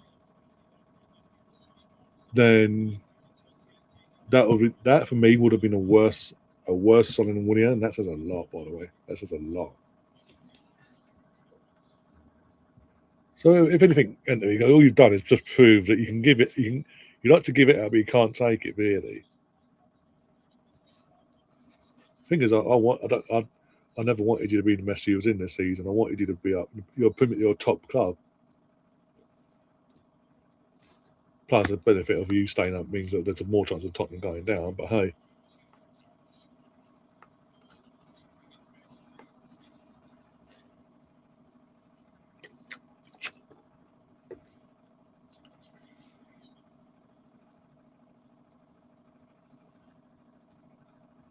who would say is the worst signing from us, Sterling or from, no, Willian? Willian is literally the worst signing we've ever done between the clubs, Arsenal and Chelsea. Willian is the worst. To put a point where on my calendar that year for the calendar I had where he was the only one he was on. It was like he was on the December calendar, the month of the calendar. Sorry, I was happy. I was like, thank God it's New Year's Day now. I was live at the time as well because of the pandemic and all that. We're in the lockdown, so we went live. I can't remember why, but we went live.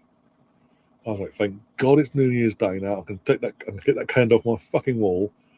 So Woodend's no longer on my fucking face. Just there, grinning, nicking and living.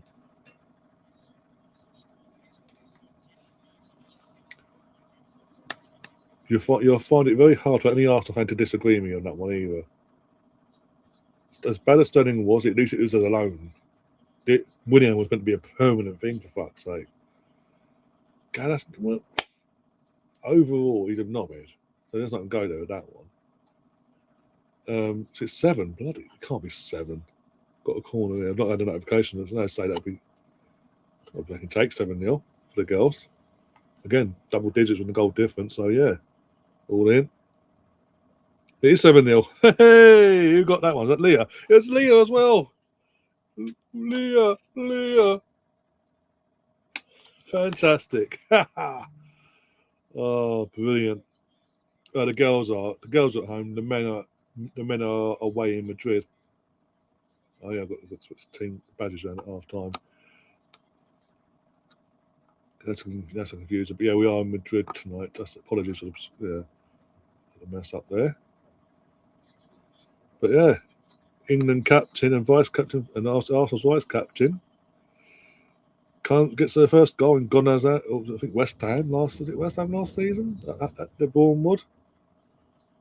I think the only league game was that Bournemouth last year. But yeah, marks a recent return of a goal. Well, hey, we want 8. We want 8. We want 8. Being honest, though, this is from again the other guys getting a lot of stick and group chats I'm in at the moment. But he's for me. I would have started Eze over Martinelli personally, because he's with Eze. He can go out on the left, do what you got to do there, but also he can drift in as well and add a bit more creativity and a bit more support in the creative role for Odegaard, and add a bit more threat in that middle as well. Oh, this is painful to watch. Every time they look to attack, we look at fucking 6 and 7s. Saliba with a clearance there. See, Gabriel, that's how you clear a fucking ball.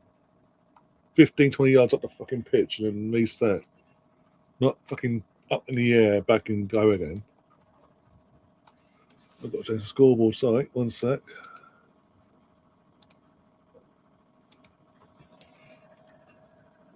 Seven. No, not 60s. I did Over. Thank you. Piss off. There we go. 7-0.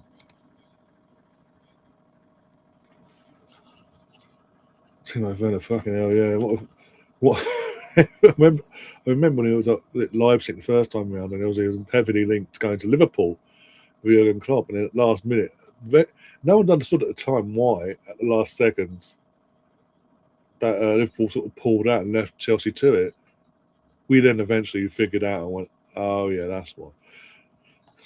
But then what was even better, after seeing the disaster of how he was at Chelsea, he's obviously gone back to Leipzig, and Tottenham went, oh.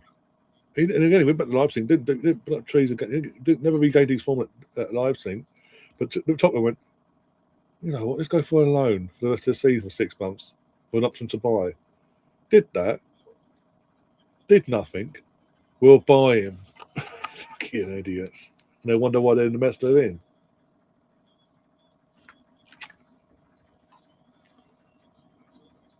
Where's Timo anyway nowadays? Evening, Russ, how you doing?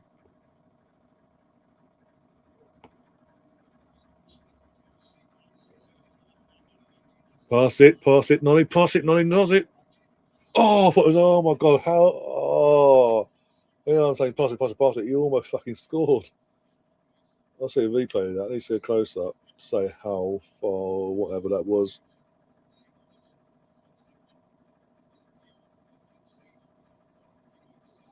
Oh, just didn't curl. Oh, didn't curl enough. Bit more bend than that. That's 1-0. Oblak was actually beaten. I don't think he is. I think they moved him on in the summer. I think he went to the MLS. I think. I don't know. That's what I'm asking. I don't know. If he's still there but injured, that'll just fucking sum up Tottenham. That would. That proves my point in terms of the mess they're in. Why did you just stop, Odegaard? Why did you just give up, mate? You don't help yourself. You really don't. Fuck me.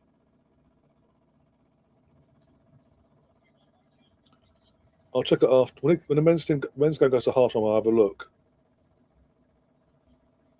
I swear he went to. I swear he went MLS. He may have gone Saudi. I don't know.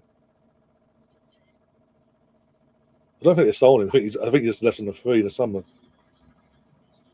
Fucking both eyes. Yeah. Both teams on the attack from an Arsenal point of view. Oh, have a shot. Keeper, well done in terms of the Leicester goalkeeper saves it.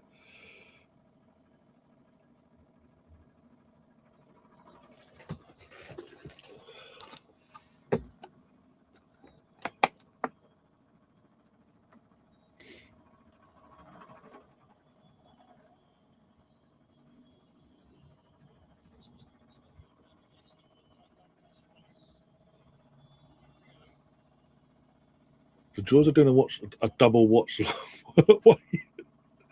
Oh dear! At least it's only for one half of football. At least, fucking hell, at least they can come at the same fucking time. Even fucking worse. Who's had 7 goals so far? All for one game, but still.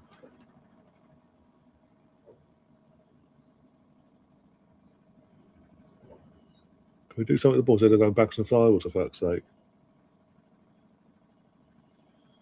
Oh, don't go all the way back, for God's sake. Forward, guys. Oh my God. And you're behaving like they're putting all the ultimate pressure on your entire team there. From an outfield point of view, they're not. Saliba. Can someone support the fucking bastard, please? Why has he got to do everything his fucking own? I swear, if they score from this, it's their own fault, you dickheads.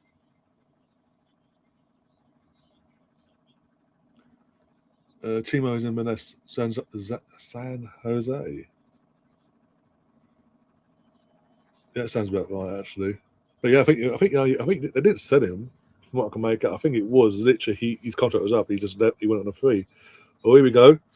Alicia Lehman, Instagram model, is on the pitch for Leicester City. Imagine putting all your funding into Alicia Lehman just for it to be pissing off because you get relegated to the WSL2 in the summer. Fucking hell. That's how bad the clubs run. From the Leicester side, from the Leicester point of view.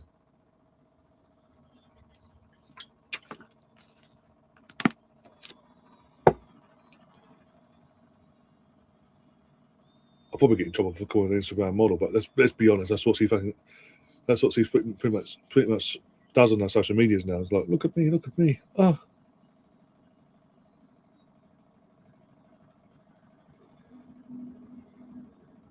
Look at me as I pose it this way, and X, Y, and Z. Nothing. I'm a footballer, but I don't actually show myself as a footballer on social media. The incapacity. There you go. Sandy's looks like Sandy's level.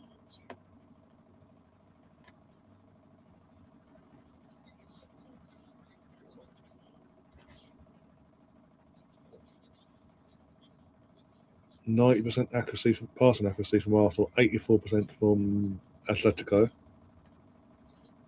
Zoom in, shouting, come on, Arsenal. I do need to change that at half time, turn the badges around. I will do that. So do bear with me on that as well.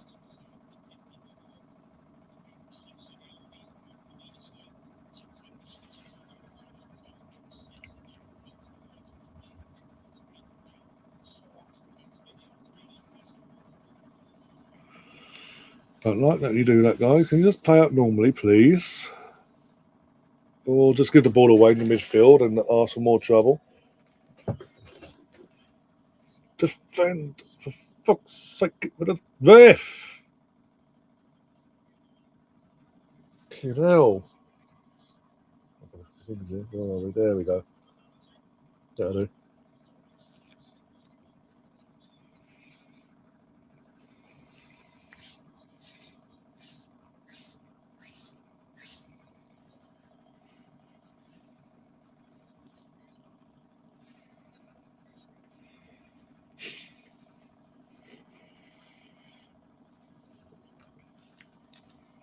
To be fair, he is there, mate. I know Griezmann's still there until the end of the season after the World Cup. But he is, I mean, Alvarez is their main threat.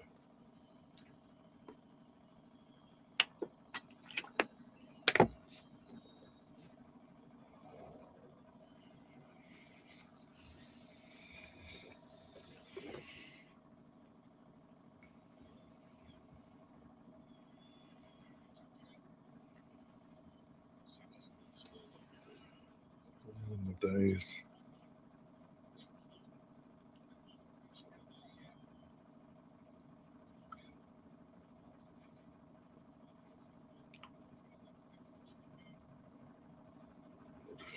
Well done, Zuby. Well done, Zuby. Create the space. What the ball in. Okay, got a throw in. BX. Okay. I'll take that as a good sign, all things considered.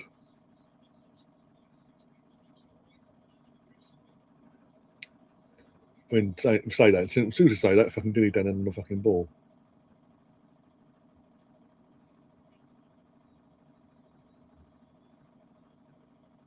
Oh, it's gonna be. Oh, keeper saves it. Oh, get a blocked. Blocked. Some of our girls are down still. Ref says, oh no, ref needs to play playing for the men, but no, then calls it. There's no ball one out actually, so I'll get back over there.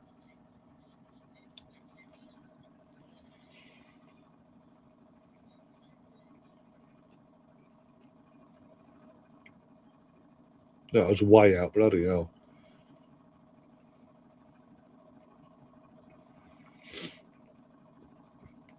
But in terms of your argument now, they've just got to be professionals and keep switched on.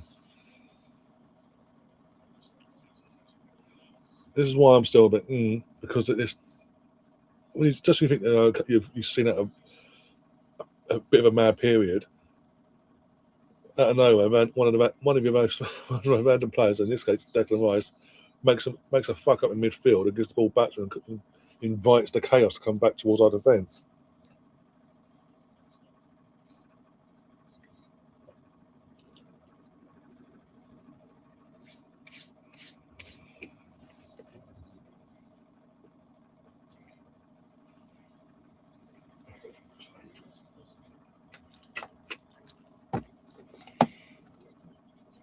Can we defend, please?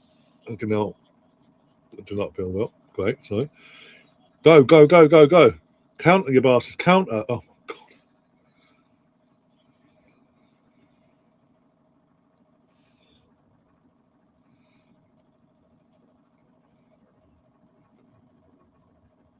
Okay.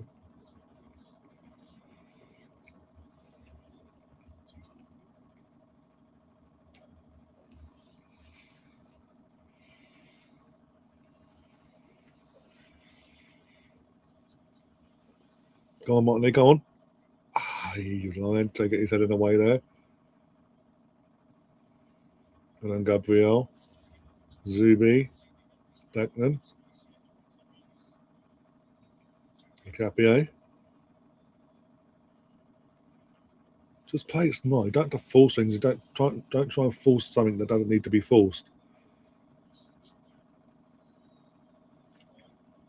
Don't get me started on that with fucking Odegaard. Run forward, run forward. The one time he wanted to pass to the fucking Odegaard, when he's in his position, he never does it. When he does pass it to him, he's on the fucking wing behind him. You couldn't make it up. Really couldn't. Go on, Nani. Oh, kept it in Lockman. Ben White's having a little battle with him now. They're finding a way out of the trouble there, Atletico. Yep. Oh, no. Martinelli wins it, kind of. But Declan and then Zubi. Yep. Hey, well done, lads.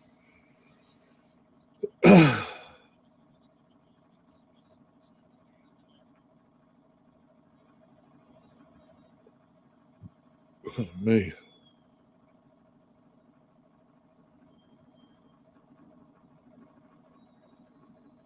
Going into the box. Oh, just doesn't fall for fucking Nani the way you need it to fall. He fucking just starts panicking like a fucking rabbit in the headlight. Gabriel, can you get over and fucking stop the danger, please? Please, man. Come on. I swear, if they fucking score, they'd be pissed off with you, Gabriel, you dick. Fucking hell. Basics. Yes, maybe there's, but there's no one there. It's just come out and cut the fuck if you have to. As they say, take one for the team if you have to. That was Paul from Milkers. But take one for the fucking team in them scenarios, at the very fucking least.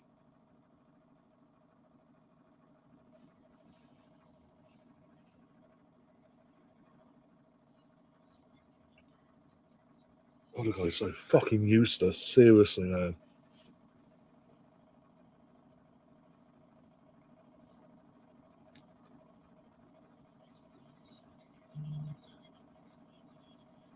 Zubi, Jokeres, Viff! Penalty! Come on! Let's see the replays. But the penalty has been given. Obviously, we VAR checked. And we did see last night when there was 2 penalties given. One of them was disallowed, but reversed and decision-wise. So see the replays. Simeone's not happy. The players aren't happy from that, obviously. Great ball from Zubi. Odegaard. Zubi again, and then boom. I mean, shoves him in the back. I mean, that should be a pen. It should stand. He does have to grab him around the pack and then shove him in the last seconds. Whoever's going to come in now. That's not a pen, you cheating bastards. Question is, there's no Saka. It should be Yorkers taking this, by the way. If it does go ahead. Fuck off, Simeone. He backed into him. Fuck off.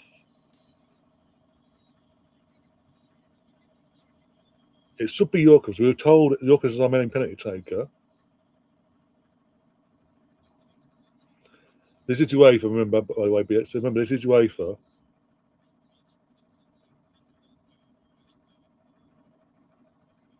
Or was other guy going to take the fucking... Why tell us that fucking Yorker's going to be our penalty taker if he's not going to be the penalty taker when it comes down to it? Come on. And there's some superstition thing like on we used to have years ago. I'm not looking at my phone. I'm not... If you're ahead of me, that's cool. Celebrating. I'm going to turn my chat off, actually. One sec. I'm not looking at my phone briefly. I'm not looking at the... I can look at the screen because I got my chat's like there. Just to go 1-0 up in the tie. Come on, Victor. Come on, Victor. Come on, Victor, please. Yes! Come on! My striker. 1-0 to the Arsenal. Bring it on. Come on. There we fucking go. Lovely, lovely jubbly. I'll be fair. It's been an even-ish game, but we've deserved the lead as well at the same time. I mean, that's a stupid from the defender. So he puts his arms around him and then just goes, he does that initially, the defender, and then goes, fuck it, and pull back, but then goes shove you in the back and throw you to the floor. Come on! My fucking striker. I mean, oh dear. It wouldn't be a red card. Not a doggo. It's another goal scoring. Almost 8 for the girls. 5 goals in 11 matches for Victor, by the way. But he's absolutely useless, guys. Absolutely useless. He's our top goal scorer, by the way, but he's absolutely useless. Not worth the money.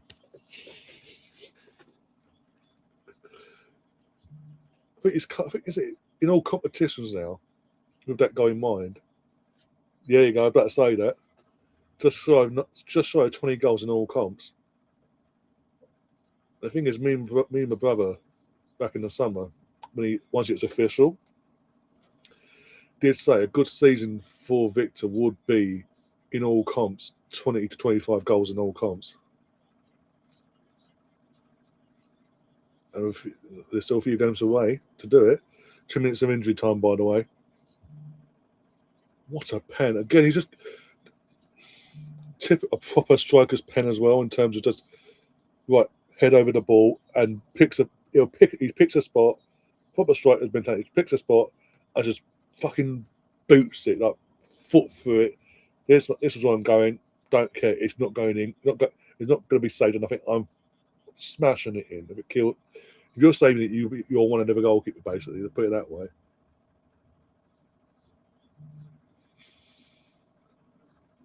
Exactly. That's what I'm saying. A few games left.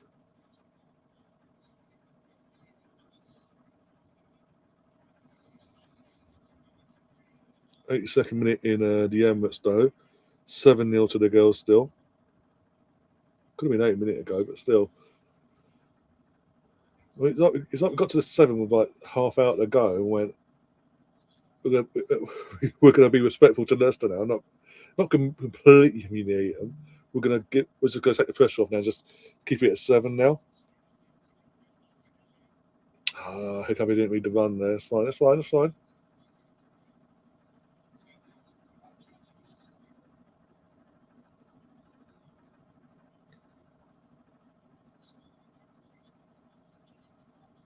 And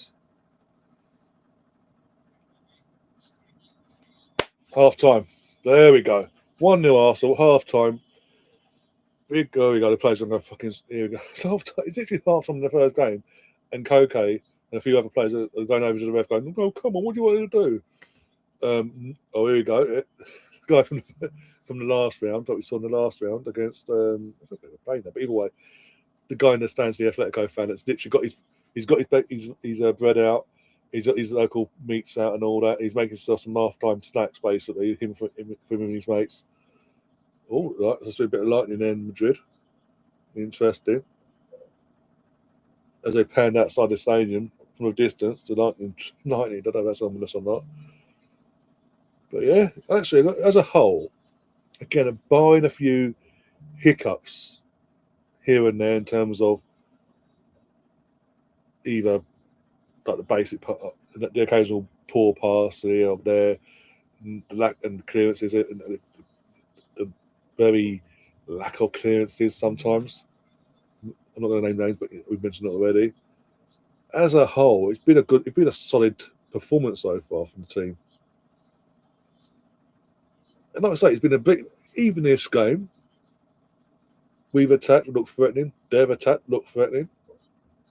It's just in one moment their defenders decided to be brain fart moment FC and initially grab Yorkers on their waist, and then as he's realised to put away, put his hands away, he's then gone, instead of going like that, he's gone like that. Like, I'm sorry, that's a pen all day long. If that was the other way around, they'd be screaming the roof off. But the Atletico fan making his sandwich. Yeah, he did this. He was seen doing that in the last round, Tom, as well. Got his, as I say, half time. Like, half time, okay, cool. Bread out. Right, let's get the meats out. Almost like that. And it's amusing in one sense because obviously you don't see that. You never see that in England at a football game. But clearly, obviously, he's clearly a season ticket holder or whatever. But he clearly comes prepared. He ain't paying the prices in the stadium for a fucking drink or from food. He's coming prepared. He's bringing the drink. He's bringing the food from outside. Money saving, really, if you think about it. Another corner for the girls, by the way.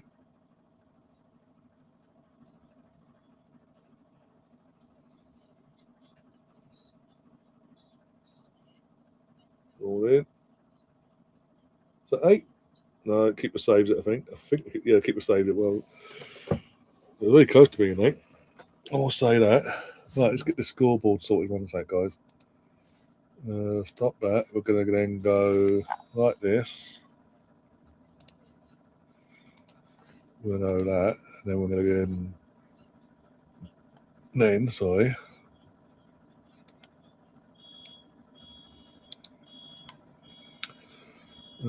Copy. Where do I put this for the time being? I'll put you down, not there for a sec. I'll go here. Then I can go boom. Put that like that. Don't get rid of it, line. Don't be a donkey. Like that, like that, like that.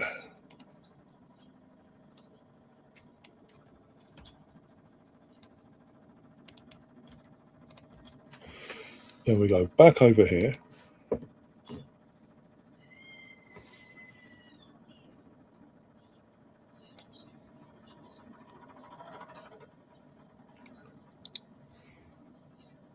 Copy. Get rid of. And then go like that. Yes, I am talking to myself.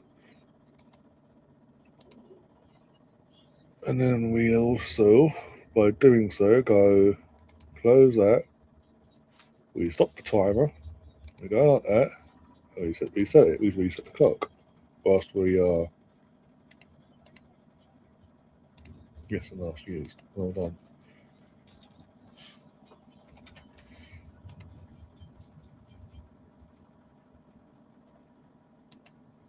There we go. There we go. There we go. That's really arranged properly the way it should be. Trust you to score when I'm wind up, Jay. Oh, you went over to James room trying to wind him up, did that? Well done. Keep it up. When I try and wind me up, now. Feel free. Keep the momentum. The football gods happy. Give them more reason to make me happy. Oh, the scoreboard back, Gav. Come on, just for you, Gav. Just for you. Oh, look at that. Oh.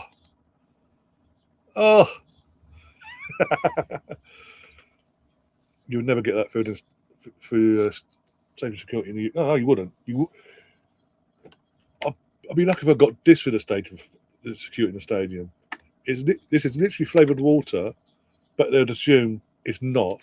It's something, and you literally, I promise you this, if that was full or half, or you just brought it, whatever, they'd expect you to wait, stay outside, drink the bloody thing, take the bottle. Only then can you take the bottle with you, an empty bottle, to fill it up inside.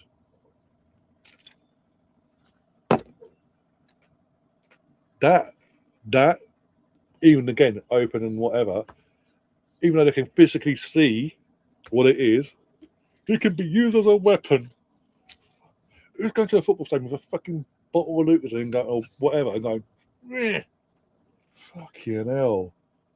I mean, there's some numpties, but my God. Hello, Elmer, how you doing? Welcome to the channel. Whichever channel you're watching from, by the way. One of 3. Yeah, one of three. My channel, the Mr. Austin Podcast, Harvey Fans Forever, or Austin's channel, Gunner XP. Either which way, welcome. Can't handle Arsenal being in. Oh, but it's okay for you to be in 3 Champions League finals, my friend. And winning 2 of the fucking things. 6 minutes of injury time at the Emirates as well. Is that another corner? It is as well. I mean, it's just stupid. It's just stupid from the defender. But again, I'm not going to complain because my team's won it. He got the pen, took it, and scored. Smashed it as well. Absolutely levered it. I mean, give Blackie due. He goes the right way, but there's so much power. He weren't going to get down in the crossing time. Woodsy and Keown, yay! The Arsenal fan and the Arsenal legend. He's Steve McManaman as well, the Real Madrid legend.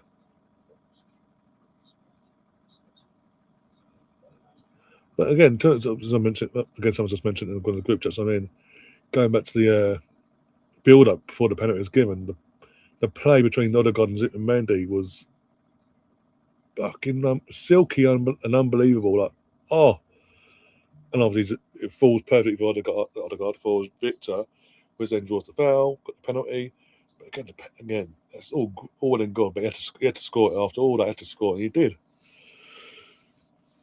I think what was it Arsenal missed, you mentioned before. Once we got into the game, it has been a good solid.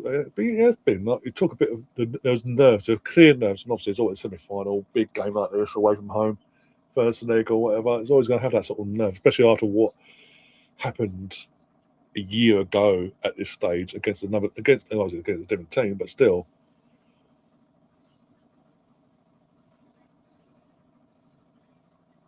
Your men and women's team could be UCL winners at the same time. Could be.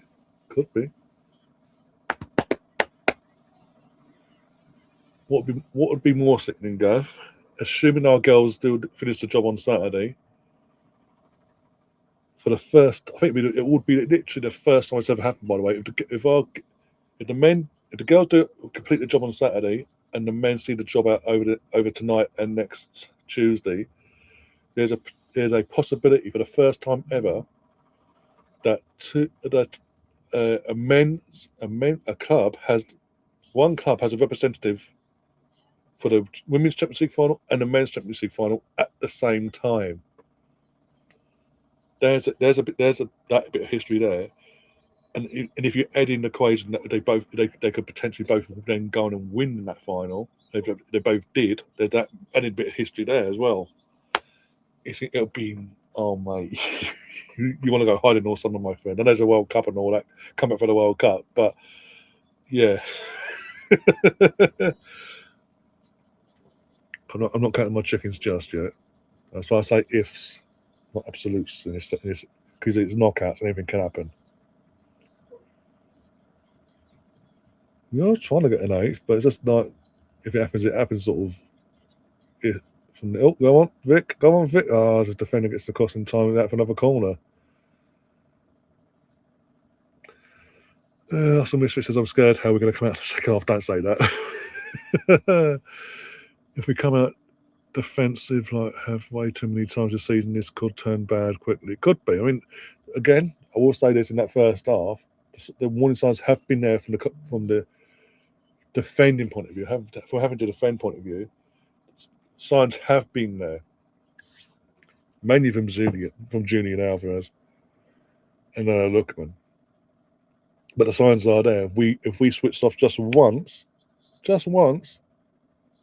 are looking to punish us, and they will punish us eventually. So if they come out defense. If they come out with the mindset of we'll defend for our lives and take this 1-0 lead to the Emirates, it'll backfire, and I will not appreciate that either which way. Go away, Gav. Bitter and twisted. So, Gav, who have you got in the Champions League for the men and women semi-finals? Remind me. Oh wait.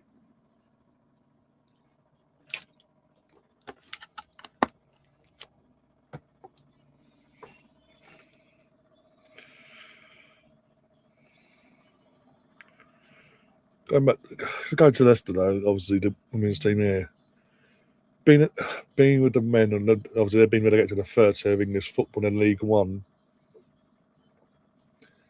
They're about to be relegated to WSL too. I do fear what the ownership's going to do to this women's team in the summer. We've seen it. We've seen it in the past. We've seen it recently as well. Was it Wolves last year? I mean, they should have been Wolves will go for promotion. They just missed out on the playoffs or promotion, or whatever. But it turned out if they had got in the actual promotion spots, they wouldn't have been promoted because the owners didn't do the proper paperwork.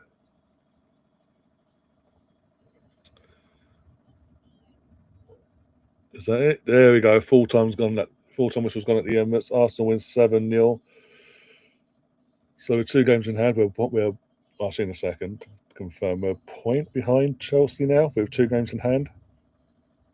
Just win one of our 2 games in hand, basically, and we're above you by 2 or 1, whatever it is. I'll double check in a sec. Couple of opportunities. Mila Hoiberg with an assist and a couple of goals tonight. Marnham's got a couple of goals, a couple assists and a couple assists and a goal. Stina got a couple of goals. Leah come back and got a set piece goal. It was an all round good performance. Once we got that first goal, eventually a bit of a shady in terms of the offensive side of things. First 25, 30 odd minutes.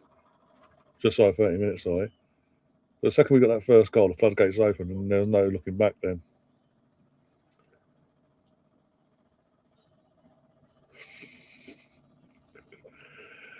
Oh dear. Just waiting for this guy to put the table up before I turn my phone off. One sec. Well, not turn it off, but as in turn off Sky Go on the phone. So the second half, we can fully focus on the men's game. Not every going back and forth. Here we go. So we are third with 2 games in hand. We are third on 41 points. You've got 43, but we win 1 game. We go above you by a point. We win both of our games in hand. And we're above you by 4 points, with a goal difference of 33, plus 33 to your plus 21. So we've got a goal difference superior now with that 7-0 win of 12. Unlucky, Gav. I did 10 games. I did 10 games in hand, wasn't it? 41. 2, 3, 4, 5, 6, 7. We're not too. We want to again. We're not 2 games in hand. Be level on games with everyone. Would actually be 2 points off a City. That's mad considering how far we've been off the chase of them and all that. But yeah, been a very good night. If you're an Arsenal player from Scandinavia, be it Norway or Sweden, been a really good night for you, basically. With Frida, Smina, and bloody Jokeres. Fucking hell. Who would have thought? Playing the match again, considering Smina only played. Because no, Smina played that entire match actually. Considering Smina played not in a natural position, sorry, but as a winger instead, got man of the match. You can't complain, really. I think she was brilliant, and the whole team was brilliant. But she edged it because obviously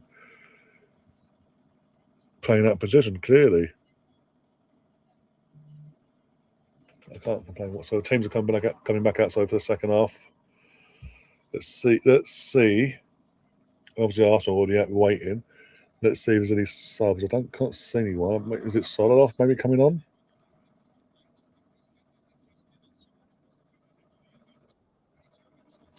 Oh, look who's now hitting backstage, thinking they can come crawling back now. It's full time at the Emirates. Oh, it's like that, is it? Oh dear, I'll make you wait. Oh dear. Actually, you know what, guys? I'll let you guys decide in the chat. Do we let the traitor in? I'll let you decide. Oh, let me make a sub here for Atletico. 24. Who the fuck's 24? Oh, Simeone Jr. has been hooked off for Lenormand. So do we let Catherine in, guys? Let me know in the chat. Thumbs up or thumbs down.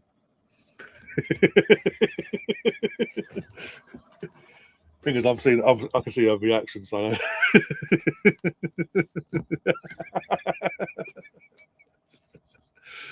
Oh dear! Back on the way for the second half. 1 second. Scoreboard going. There, go.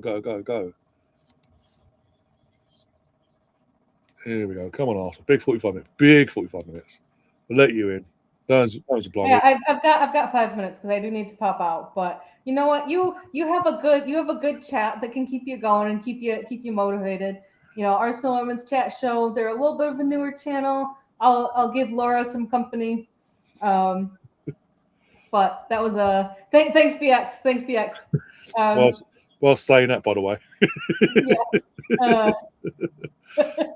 So you know, it's always good to be, I guess, sharing my football knowledge. But at one point, the women were averaging a shot on target every other shot, and all of our shots on target were goals at that point. Yeah. And then it continued on for one more cycle. We ended up with 7 goals. By the 64th minute, I think we only had 2 shots on target that weren't goals, but still a very, very dominant performance for the women. I have been watching the men's game just on a smaller screen. I did get a text from my Manchester United loving coworker. He was like, "That was a weak call on the penalty." So for UEFA standards, it's not. No. I mean, going through the back of someone in the penalty box and not getting a piece of the ball, that's going to be a penalty all day. I think even if Victor was able to stay on his feet, and like for an extra step, it still would have been called. So yeah, just one of those things. I very much was thinking going into this game, it will be a 1-0 game, maybe a 1-1. If we were lucky, we were going to have an outright winner. But I don't know if you saw what Thierry Henry was saying after the PSG Bayern game yesterday. I've seen a brief clip of it on Football Terms this morning, but I didn't see it all. Yeah. So summarizing here. Thierry Henry had said, from a fan perspective, the PSG Bayern game was phenomenal to watch. From a fan's perspective, yeah. I have never watched soccer before. I have never watched football before. I have no idea what to expect. I'm expecting a goal fest. It was great, but if you are a football fan, a proper UEFA Champions League football fan, that game was absolute garbage. Because he's like, you've got 2 teams that are in the semifinals. Where's the defense? Where's the midfield? They aren't doing their jobs. They are just letting the attackers walk right through them. And what the hell was going on with the keepers? Like, and at the end of the day, that 5-4 scoreline is the same as a 1-0 scoreline. Yeah.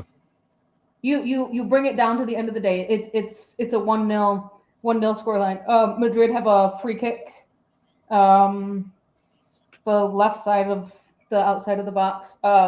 So Thierry was essentially saying you are in the Champions League semifinal. Yeah. Oh, hits the outside netting. I thought it had gone top bins there. Thierry was essentially saying you are in the Champions League semifinal, and you've just conceded at least 4 goals. That is not good enough from semifinalists. No, we saw this last year between Inter Milan and Barcelona, over both legs, so conceding goals galore. And in the final, Inter got to the final and got battered by PSG, who are defensively sound back there. Yeah, so it's one of those things that you know. It was great. It was fantastic that there were 9 goals in that game. But I think it would have been more entertaining if it was like the round of 16 or the league phase. It was not a good football match, and I'll leave it at that. And people are what I've seen from the statistician Twitter pages that I follow and some of these other pundits that they're like complaining that this matchup between the Atletico Madrid and Arsenal is going to be such a bore fest because of how the teams play. Well, that just shows that the only reason why you're watching a football match is for lots of goals, and that's it. Not the quality of football that's being played. Because I don't have the stats pulled up in front of me real quick. Let me quick look at these. Give me the stats. I mean, yeah, it has been pretty poor considering that there's only been 12 shots the entire game so far. But that just shows for me. That shows. I mean, we've got 80% pass accuracy for Atletico Madrid, 87% for Arsenal. That shows me if I were to just be looking at the stats sheet, I would be saying that this game is being played in the midfield more than anywhere else. And we've seen it before where we've had absolutely no midfield and we lose games. Not just by 1 goal, but we just lose games. You go back to the Carabao Cup final. Do you think we had do you think that we had a midfield that we were playing in the midfield and playing any part of the game in the midfield in the Carabao Cup final? No, because I don't think we did. Not the way we should do. No. And this game is showing more of the technical side of football than what yesterday's game was, and I appreciate that. And I still very much think that this will end. This either Atletico Madrid will get a sneaky goal in there, or Arsenal will get a second goal. I mean, only attack. No, close it. Good save. Oh my God, he missed that. Thank God for that. Oh, I mean, I speak of a sneaky goal there, and that's what could have been there. But I do need to hop off. I did tell you 5 minutes. I think it's been 6 or 10, closer there. But I will be able to fully enjoy your presence on Saturday, mostly because Laura is going to be in Leon. But also because both games will be kickoff. We'll be playing at different times, just about. We can do that game on that channel along with us. And then the FA Cup final. Yeah. I mean, if you want to make things really interesting, I think during the FA Cup final, some Formula One-ness will be happening, and I can give you commentary on that over the FA Cup final. Because honestly, I think the City-Chelsea game, here are my quick thoughts on this before I leave. For City versus Chelsea in the FA Cup final, I think it'll be it'll be extremely boring for 80 minutes of the game. Or it will be like yesterday's game where there will be 9 goals, but it will be like a 7-2 type situation. So, yeah, I will see you all tomorrow, Saturday, whenever. So have a good one, everyone. Arsenal have just been completely dominating, and we're gonna just continue living on our best lives at Arsenal. So, bye. See you later. Bye. What was in terms of tonight, in terms of the clash and all that, yeah. This is what, they're going to check this. I think they're going to get a penalty for this. For fuck's sake, Ben. Fucking hell, Ben. It's the fact that he brings his hand down the donkey. Fucking idiot. The fact they sent him over, they're going to give it. Fuck me. This is my concern. This is always my concern with Ben. It's these brain fart fucking moments. Giving it. I told you to give it. fucking brain fart. Oh. You know, Green's going to fucking probably. It should be Alvarez taking it, but it'd be Green because it's his swan son now. Whoever takes it's going to score anyway, so. Fuck me. You had one job, Ben. Fucking brains of a rocking horse you have. No, he doesn't. Again, because in the replays, Alvarez is taken, by the way. He brings, because he's in the replays, it shows him bringing his hand down towards the ball. It looks like he's deliberately just gone, fuck. Like that, basically. If he just kept his hand naturally where it was not, as in he didn't bring it down towards the ball, he'd have got away with it. But the fact he's brought his hand down towards it, fucking donkey. Could be 1-1, so it is what it is. Oh, he's going to fucking score it. Fuck's sake. Yeah, 1-1. They didn't even fucking move. He stood there like a fucking. Oh my god, he didn't even fucking move. At least All Black tried. He stood there like a. Oh my god.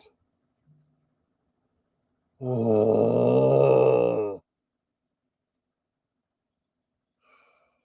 Good fucking strength.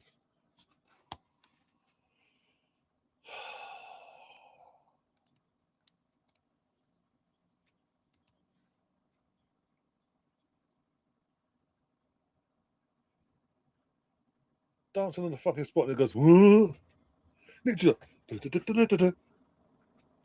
fucking point of dump. Oh. As I say, at least All Black fucking tried to fucking. That does annoy me. Keepers do that.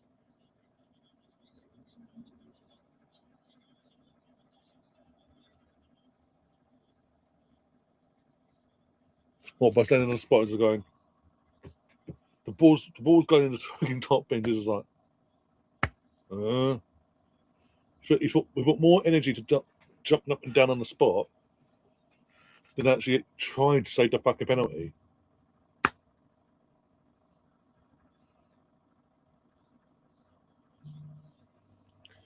Odegaard's gone off for Eze. Yep, there you go.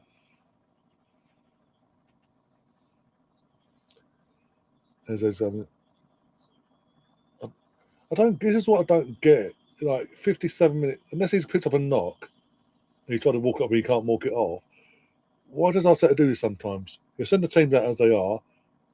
5 or 10 minutes into the second half, right, off you come. Now's your time, come off. But that's the substitute.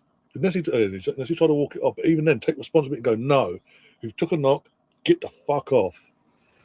Let's do this at half time now, so I've got more time to fucking settle in and go.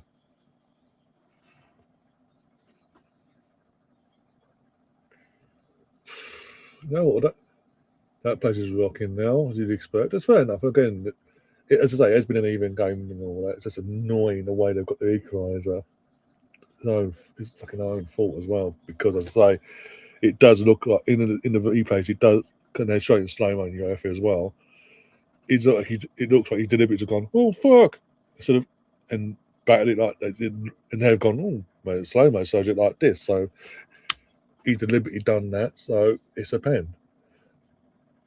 And again, we got to remember this is UEFA warnings and all that. So it was always being given. As soon as I saw the hand come down, I was like, yeah, that's big. There's no way you're not going to give that. Or is it a bit feisty now? Martinelli's on the floor. No card in this ref. This is one of their top refs, apparently. No card in this instance.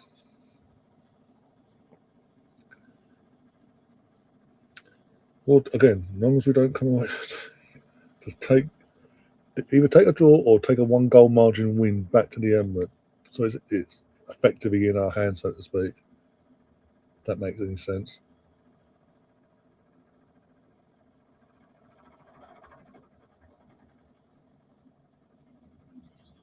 Well, as long as I'm just more focused on Eze doing his fucking job in terms of being at number 10 role now. And Gabriel's back to doing the stupid fucking passing and not passing to his teammate and overcooking the passing, for fuck's sake, and inviting the pressure on. What a numpty, you dick.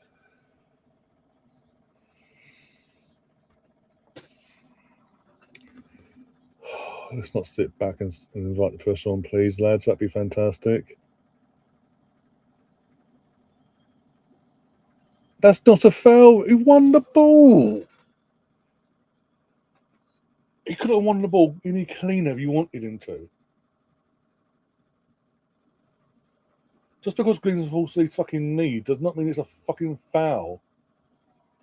Well, if all she needs to throws a leg out, so it must have been foul. Fuck off.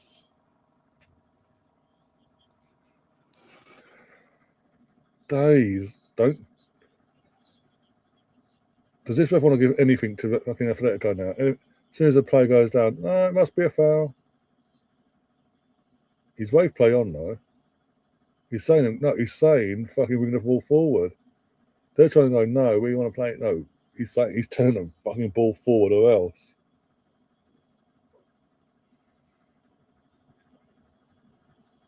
And then Rice is like, what the fuck? Why have you let him just do You better not give him a fucking free kick, basically. Barely touched the fucking prick. As much as I want him to come to Arsenal, barely fucking touched. It literally tapped him on the. It's a tap. As he's gone down, it's a coming together, not a foul.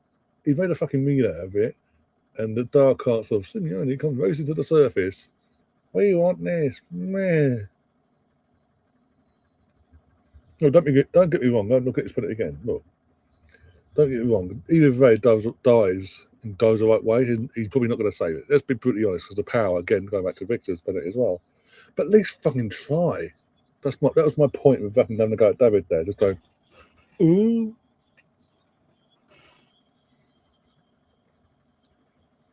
This is getting very intense now and very scrappy, and I don't like it. For fuck's sake.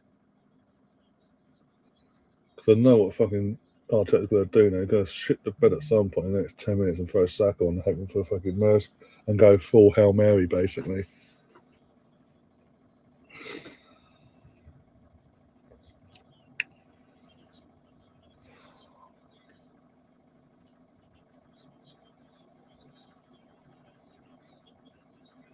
Ben, can you actually cover your man, please, for fuck's sake?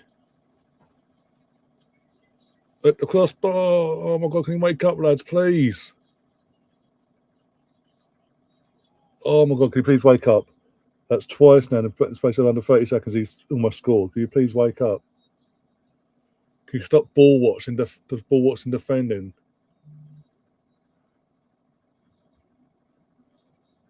Oh my god.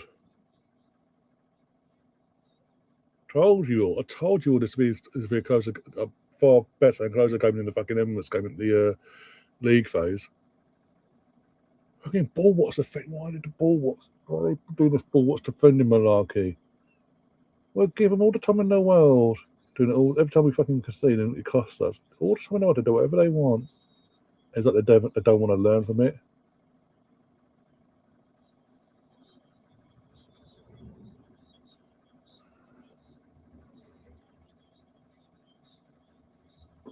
Oh, that's the corner, but okay.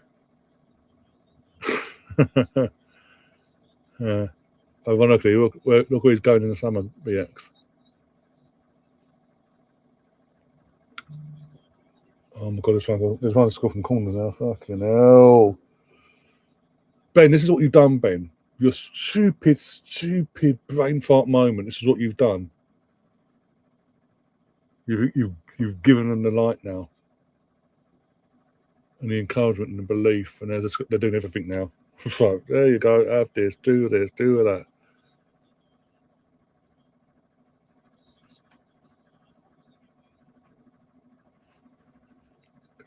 Get rid of it. Don't be half-arsing it, Martinelli, for fuck's sake. Get out to him. Look, one Sky's it into Rose there, thank God.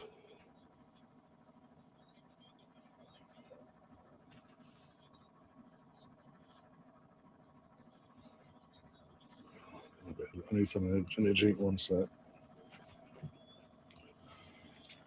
There we go.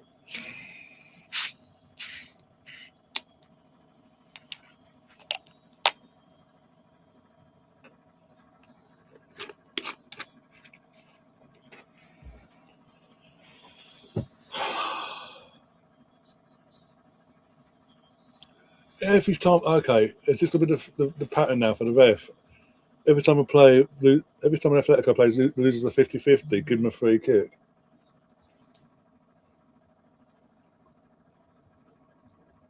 Literally won the ball. Could not win the ball any cleaner. Free kick. Because they would never lie, would they, guys?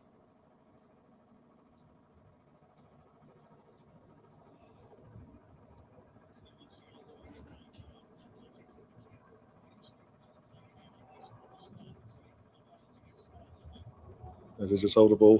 Oh, Eze, just brain. Okay, yeah, you got to throw out of something there. Okay. As if is either thrown or free kick. I don't know what the ref given there. Throwing.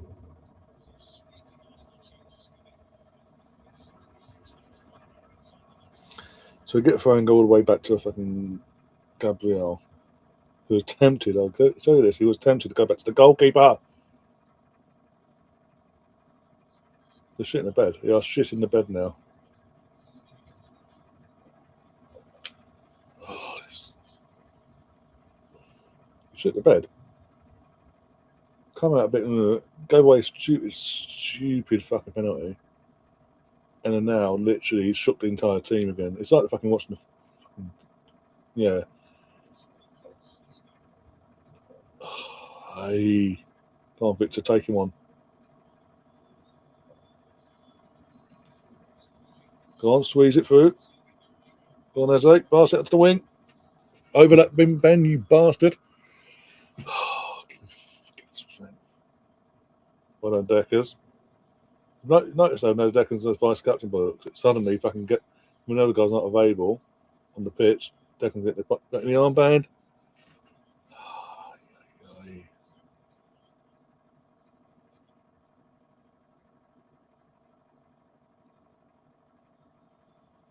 That's not a foul, though, ref. Fucking it. Amazing how quick you on. There we go. I told you you'd shit the bed now. Ricardo's. So yeah, Martinelli off for Trossard. He's thrown Jesus, and oh my god, he's thrown on Jesus.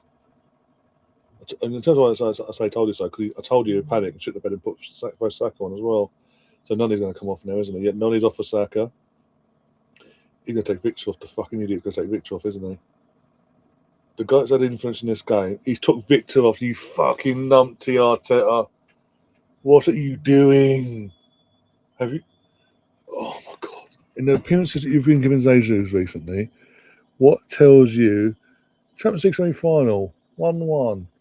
Let's take the guy that's actually been influential in the game and actually ask us to the defence. He's got involved. He's been doing this. He's been doing that, and bring him on for take him off, and bring on Jesus, who's offered fuck all since his return. That makes no fucking sense. You got, if anything, with all due respect to Fulham, oh my, Trossard, what are you fucking doing, you numpty? See you next Tuesday. If they score, I'm going to kill you.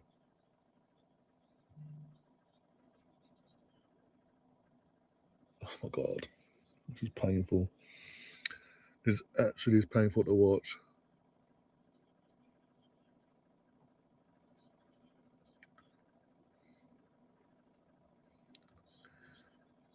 If anything, I would literally give Victor the entire match tonight. If I'm resting for the fucking second, I go, okay, play, have his available. Okay, Jesus, you start against Fulham and see what happens for a bit. Oh, no. Let's bring him on with 1-1. We've got a game to fucking win. When the guy fucking offers fuck all. Because he's not a fucking striker, in his own fucking words. He couldn't make this up. Oh, my days. I would honestly take a draw at this point. I'm going to say I would happily take the point. The 1-1 draw back to the Emirates. At this point, with what's just happened there, I would happily, yeah. Why does he fucking want to stress me out every game, Miguel? Why do you do this to me? Why must I suffer? Can't get the ball. Kick the ball for more than 5 fucking seconds now.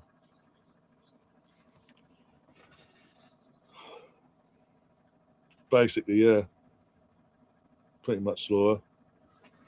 No, I wouldn't mind. It was a moment of highness in this game, and then fucking Ben White decided to throw it away.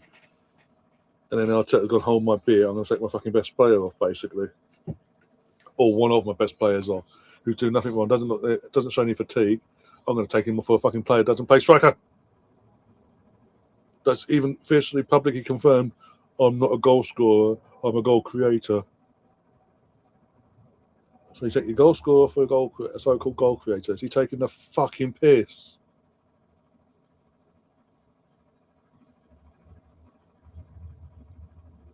They're suffering in the take.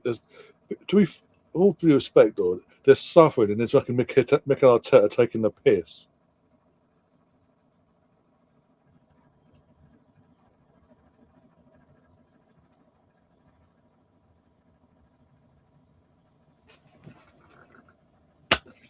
Off.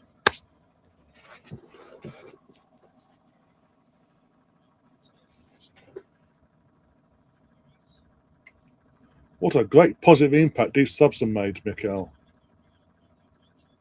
I knew you shit the bed. I knew it. Fucking called it. I called him shitting the bed with bringing Saka on. Fucking hell. But Trossard, I didn't say Juice, even worse.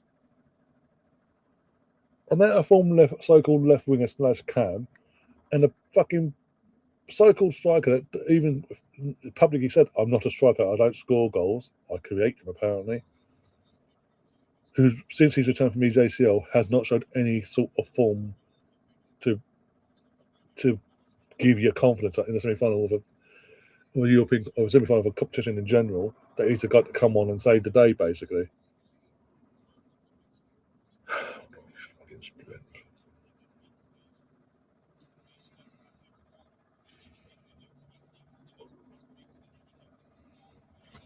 I mean, look, I'm saying no fucking point now. Fucking point with this fucking useless fucking team.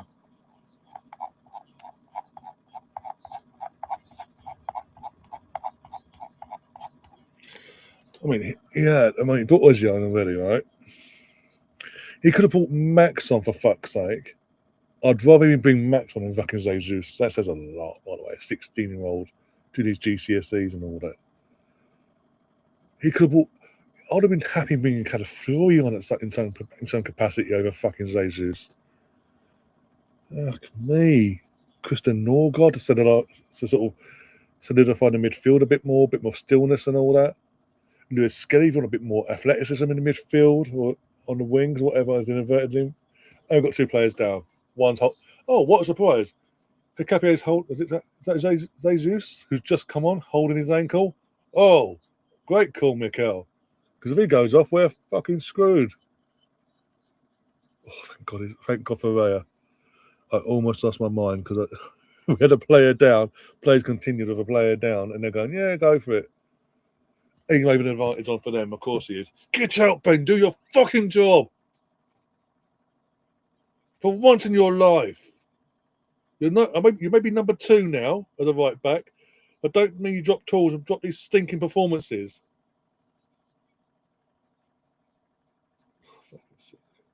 He ain't no support either from fucking Ben White, ironically.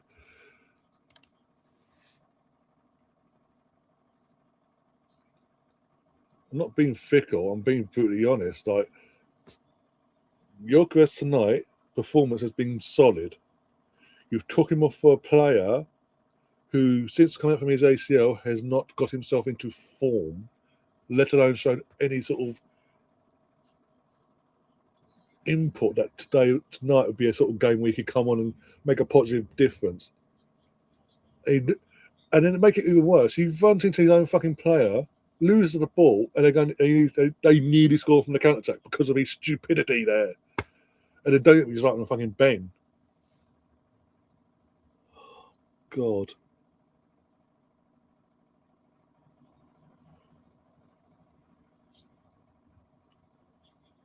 I'm turning on certain players because they're not doing their jobs. Not all the team. It's certain individuals, Gav. Certain individuals. Not the entire team, because certain individuals are either coming on not. It's either certain individuals have given a way back in for Atletico with the penalty, or certain individuals are coming on in a game of this magnitude where it doesn't make sense. And I'm also calling out the individual that brought the fucker on. Because it's making the collective's job 10 times fucking harder.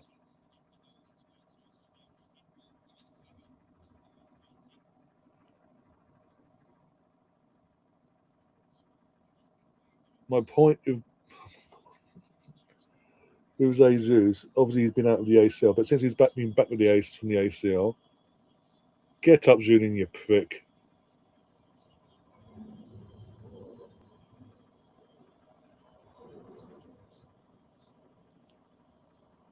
I'll get back to you.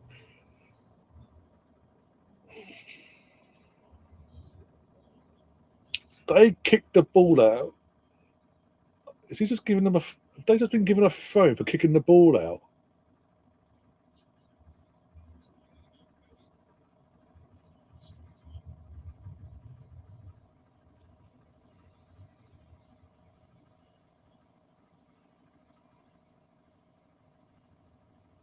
My point was Jesus, BX, not sorry, BX. Sorry, Gav. My point is, Gav, with Jesus, since he's been back, when he has come on and made an appearance here and there, it's been woeful. With all due respect, he's been back a while now, been back long enough to play himself some sort of form. And it speaks volumes that recently, up till now, he hasn't been getting many minutes. And I'm more calling out the fact he's not just brought him on, but he's taken off the guy that's been one of our best players tonight.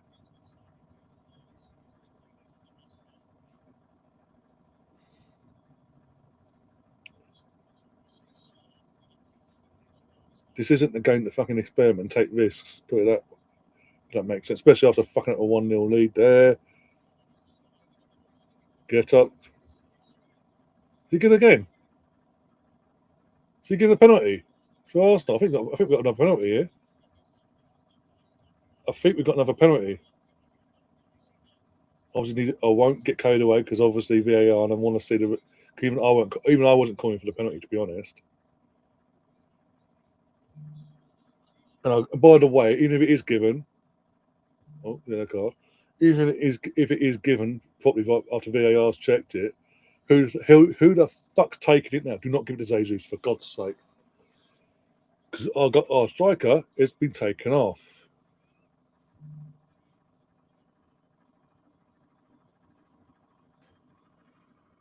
I need to see a close up to see if we got the ball or not. That from a distance, that looks like a pen. Let's have a look. That's a pen. Penalty all day long. But who's taking it? Who are we giving the penalty to? Saka. Actually, Saka's on the pitch. Saka, take the pen. Please, Saka. Please, Bakayo. That's really. I remember fucking Bakayo's on the pitch. I was like, who's taking it? Oh, yeah, Saka's on. Yeah. Oh, please don't overturn this. It should be a pen. He's complaining, but you took his foot. He didn't get the ball. I looked at the close-up. He didn't get the ball, so. But it was obviously a VAR check and all that because they have to check all this block.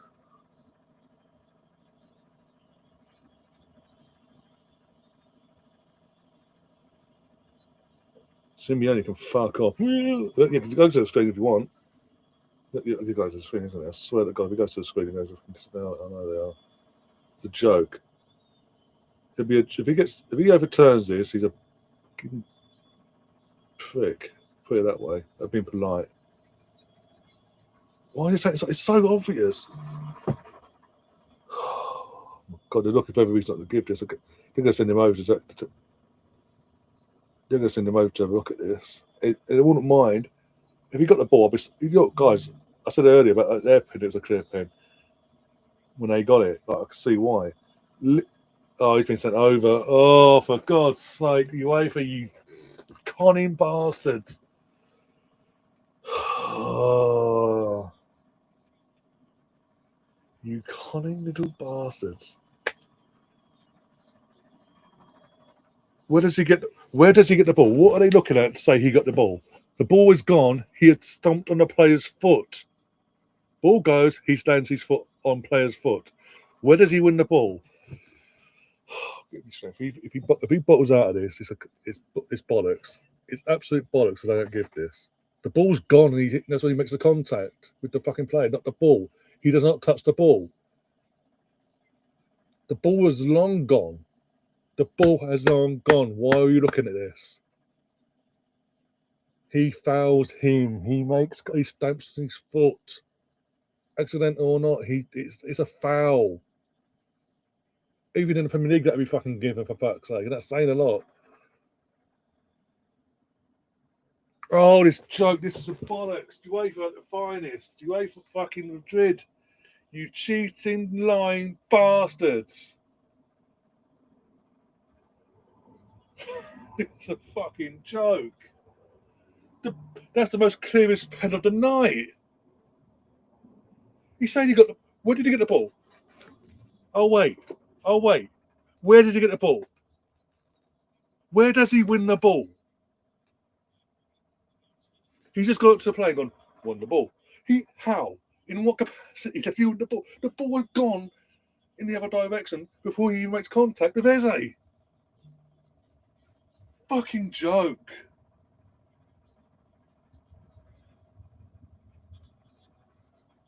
Oh, give me fucking strength. No, foul my ass.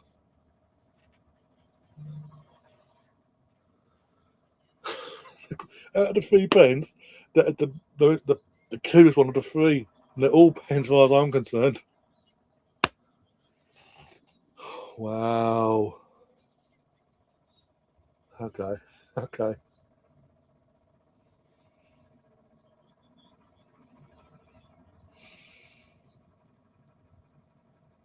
As it stands, we've potentially been conned out of a win.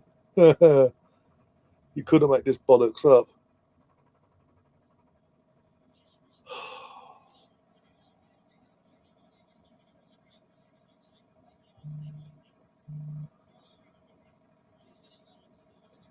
Yes, Greg, he did.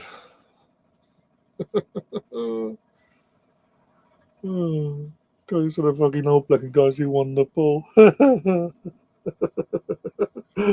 Oh my god, I got to laugh. And the worst thing is the fucking yellow card stands. You cannot make this bollocks up. The guy that you just said didn't commit the foul in the end hasn't had that. You haven't overturned his yellow card. It's not a foul, but you got to keep his yellow card for no reason. Make it make sense, people, please.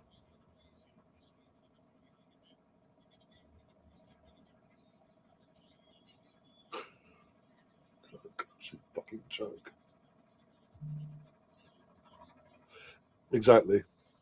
Make it make sense. Ian White just tweeted, by the way, the angry face, the swearing face emoji 3 times. Knew he'd buckle. Home side gets that. Yeah, you got a point there as well, Ian. Right? If that was other way round, there's no hesitation that gets given.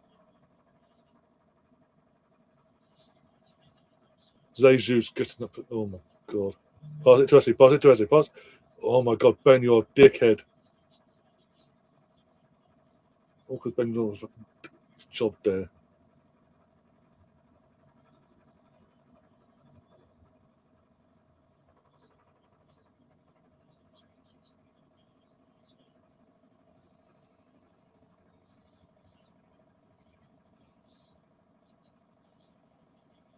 We want that. Okay, so yeah, okay, Ref. Okay, cool. You gave an advantage briefly, by the way, Give me a due, it was brief.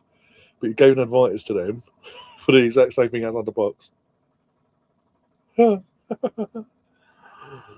you can tell I'm getting pissed off.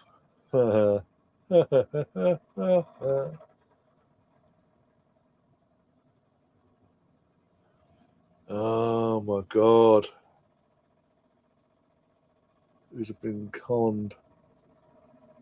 Let's make it interesting. Take it back to me. Well, it's got to be fucking interesting anyway. Because even depends given we score, it's 2-1. It's still fucking all game on still. Ben White's just going off my scale to see the notification come through.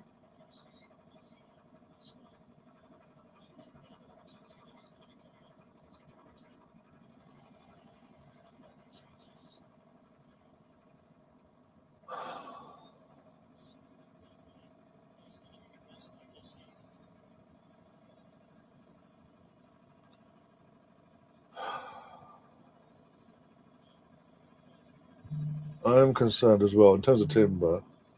The lack of communication between the club and the fans on Timber and what's gone on there and what's going on and why we take it game by game to drip feed us information.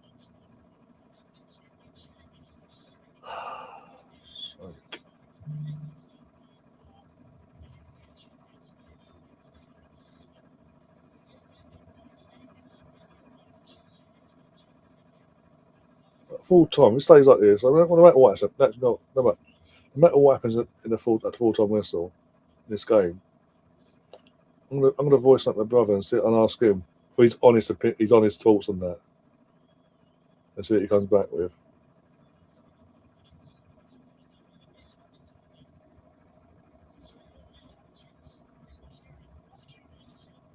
Okay, I'm scared. Jeez, you got a boot on you.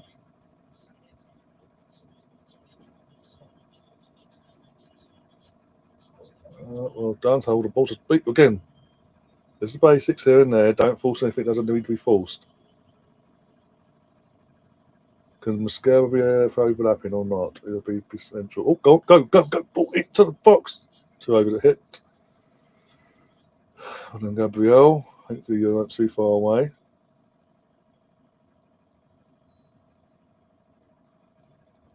No, come on, Gav. With all due respect, even as a child, you're a neutral in this. Even you got to admit that was a pen that we've been conned out of a fucking penalty there. I'm peed off on that moment. Not as the performance, the referee's performance overall. I'm not having a go. Is that one moment he's bottled it?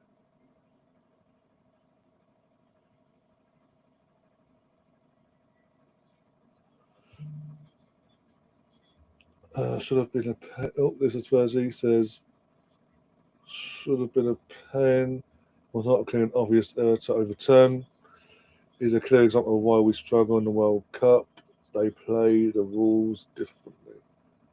It says a lot. Even in the Premier League, that would have been given for the home or away team. That would be the ball would get the. He actually indicates all the ways it was. He indicates to Oblak on the ball. In what world did he win the ball? If he wins the ball goes in a different direction for a start. It's basic physics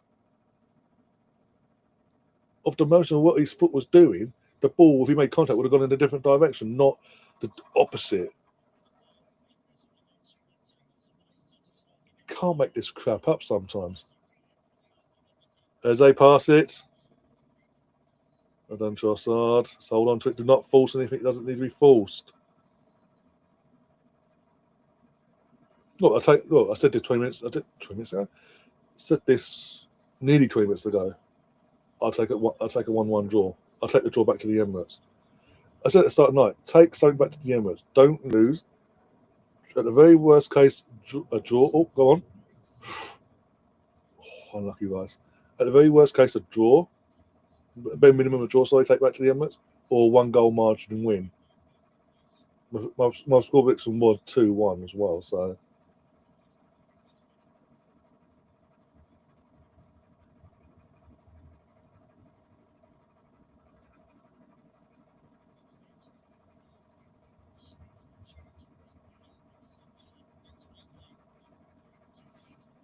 Because different rules is the thing. This is the thing in terms of here in the UK, in Premier League and all that, the whole setup and the rules and the system. 7 minutes of injury time because of that fucking check, that needless check. Fucking that's my head in. It's annoying. It's just so annoying.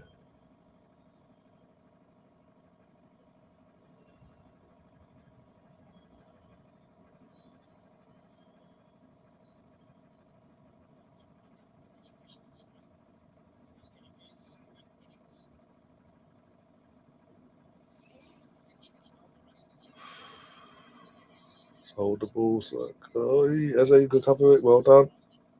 Don't force anything. Doesn't need force. Just hold the ball. Basics, guys. Basics.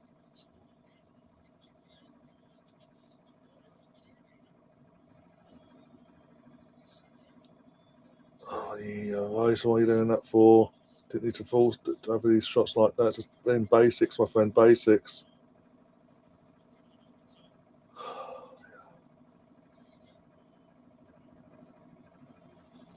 That's what I'm saying. You're trying to force it as now you're fucking writing the counter attack on. Gabriel, you're really doing my head in today. First half as a whole, but yeah. Second half, it took a bit of time for us to ease ourselves back in. And for the most part, it has been a bit until that moment when we should be fucking having that penalty.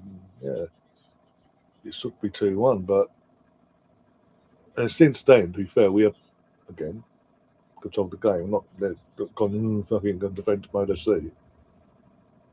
But it's just annoying. It's annoying me that a referee moment now is pissing me off to the point where I'm having to repeat myself over in terms of talk about it more. It's just that one moment from the ref. One moment go, not the entire game or anything like that, but one moment the ref decided to let his arse go and go, fuck, I can't upset the Madrid fans. Quick, get me over to the screen. Give me a reason to not give it. But yeah, this is the thing in terms of, as I was saying, Premier League and all that we operate by our own rules and all that malarkey. Like they don't even, in terms of Premier League, they don't even use the bloody UEFA standard or FIFA standard. What do you call it? The offside setup and all that. The automated offside system. It's our own system. So when English teams go into European competitions, it's a different ruling, different setup, etc., etc. And it's like, and we find ourselves in a situation where this bullshit is happening.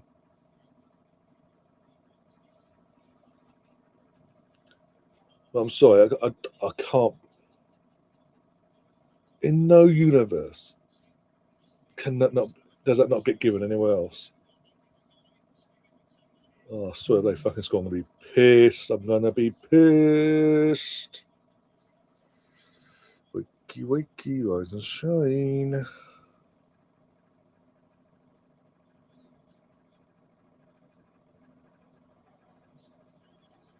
Well, it's not as I think as yourself or somebody else said in the chat. It's not a clear and obvious mistake.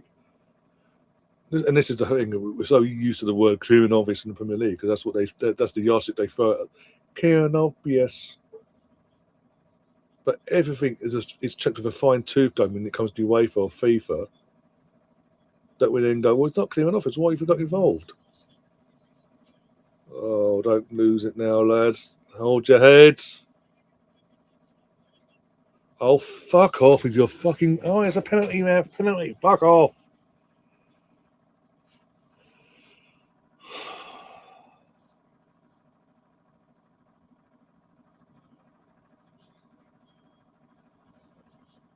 Fucking calling for everything, you fucking Spanish bastards. We're fucking dark arts, apparently, yeah. Sorry, they came for a penalty for their hands behind his. I've got to say.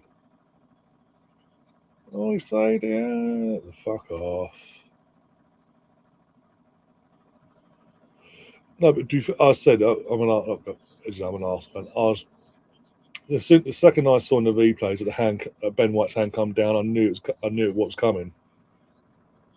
I accepted it and all that. I was like, okay, whatever. But to have that happen against us, it's like, what the fuck?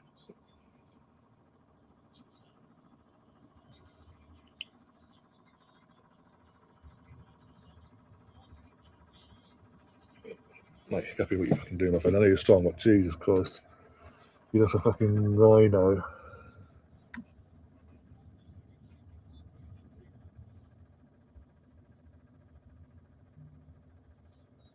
Yeah, as I say, after the whistle goes, I will voice something rather than ask him, see if he responds or not.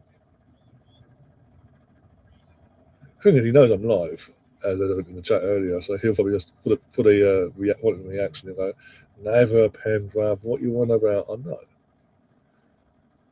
As I'm getting the satisfaction of a response in that sense then.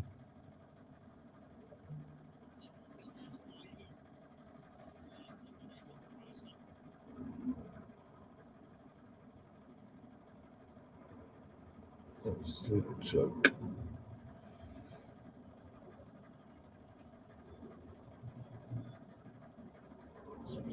By the way, I'll go back away from this minute talk now.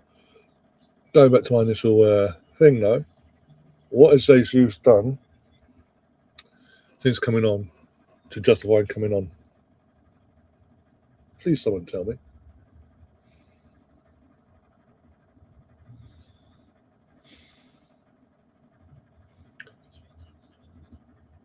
They used again. In terms of what they say about they voted the referendum, but they're using the home crowd as well. Atletico, Simeone and his team aren't fucking idiots. They're going to obviously use home advantage in terms of not the home advantage, just having the majority of the fans on your side, baying for blood basically, and the rest bottle again. I say his arse went.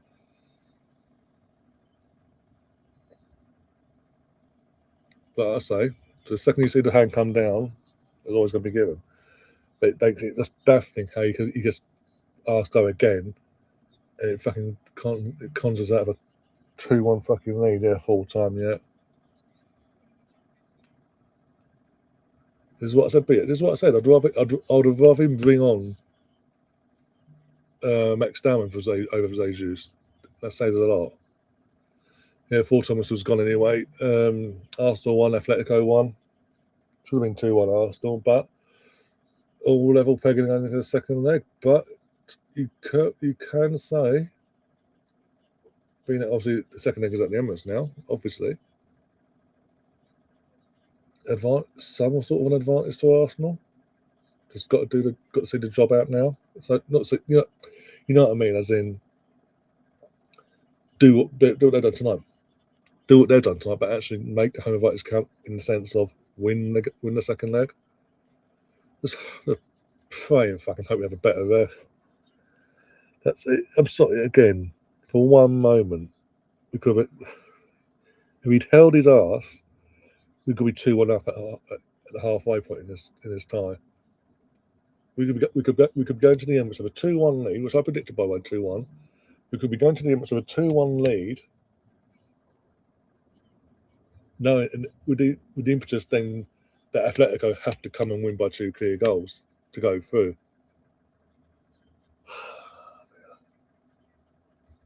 But look, it's not a defeat. In the grand scheme of things, again, the fuck up from the ref, from the decision point of view, aside for a second, over the course of the 90 minutes, a draw was a fair result. It's just that one moment where it could have been different. But look, it is what it is. If you bear with me, guys, I'm going to put myself on mute whilst I voice that to Bravo and I'll see what he comes back with.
Right, send that off.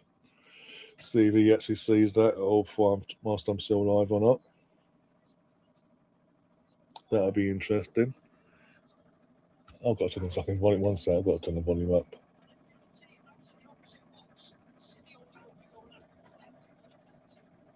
Even Steve McManaman, okay, Steve McManaman, the ex-Man City player, Liverpool legend, Real Madrid legend, is saying, if that was the other way around, Simeone would be baying for blood if that had gone against him. I've been given and gone against him. He'd be baying for blood.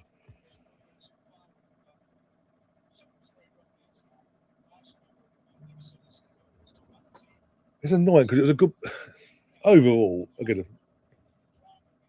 it's compared to last year's first leg performance. You know, it was at the end once against PSG, all that. But considering the first leg this year, away from home in Madrid, in Madrid,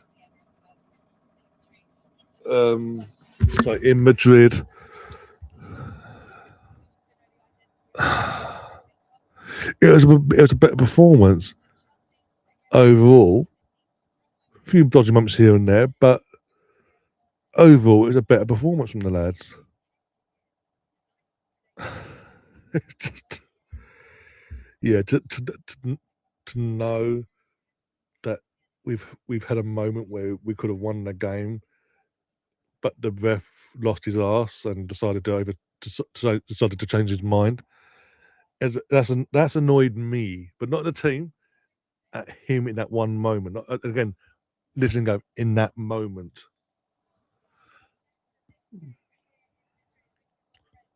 But look, it is what it is. What it is. We go back to the Emirates. It all to play for 1-1 Tuesday night. It's going to be very interesting. And Arsenal fans, any Arsenal fan going to the Emirates on Tuesday, you've just seen the Atletico fans bring the noise, bring the atmosphere, get behind their team in every capacity possible. No matter what, you've got to match and do better come next Tuesday for us to see the job out and reach our second final in 20 years. It's mad. It's mad you think about it like that. Yeah, Zimmy says, cheers all. I'll take that. No, never meant it. I said this, and again, to be fair to myself, from my point of view, before the men's game kicked off tonight, I did say that this wasn't going to be a repeat. As things coming out, I said this wasn't going to be a repeat of the league phase game at the Emirates early on in the season. This was going to be grueling, tough, physically, mentally. It's just this was going to show us where this team's at mentally more so, where they can mentally do a job, not the job, but do a job tonight. Come out with a result. And they'll come up with a result. Don't get me wrong. And again, the fuck up from the ref to one side for a moment. Just put that to one side for a second. A draw's a fair result over the course of the game. Taking that to one side, what happened near the end there. Now it's just again the home advantage. We've got to make it count now at the Emirates.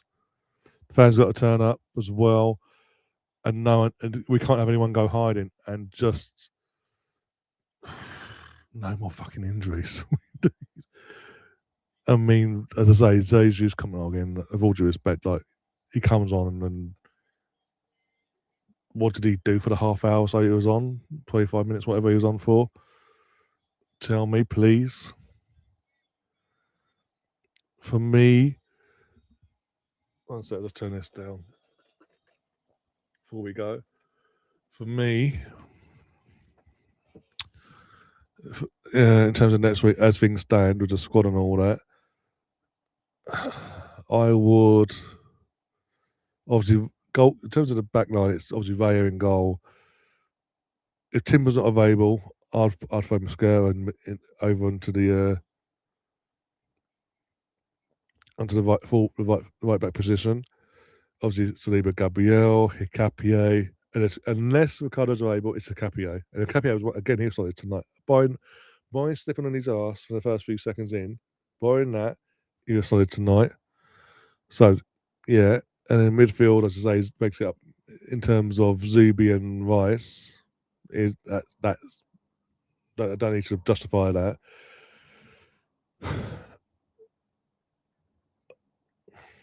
Odegaard, I would then drop Martinelli. I'd start Eze on the left hand side, Saka on the right, Gyökeres down the middle. And even if Havertz is available at the week and obviously plays at the weekend and he's available for Tuesday, I would have Havertz as an option from the bench. Yeah, do what done tonight. If we play like we did tonight, especially like Victor played like he did tonight, tire the fuckers out, do all the hard work. Victor do all the hard work and tire the fuckers out, and then you bring on a Havertz to if needed seal the job basically.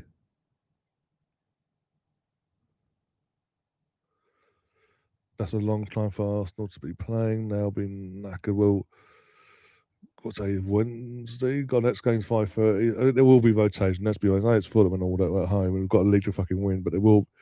We know again, depending on who comes back, there's going to be a bit of rotation potentially on Saturday.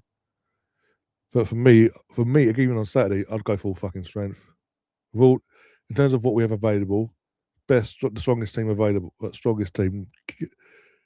Get a 2-3 goal margin, then take some of the players off that you'd want the key players off ahead of Tuesday.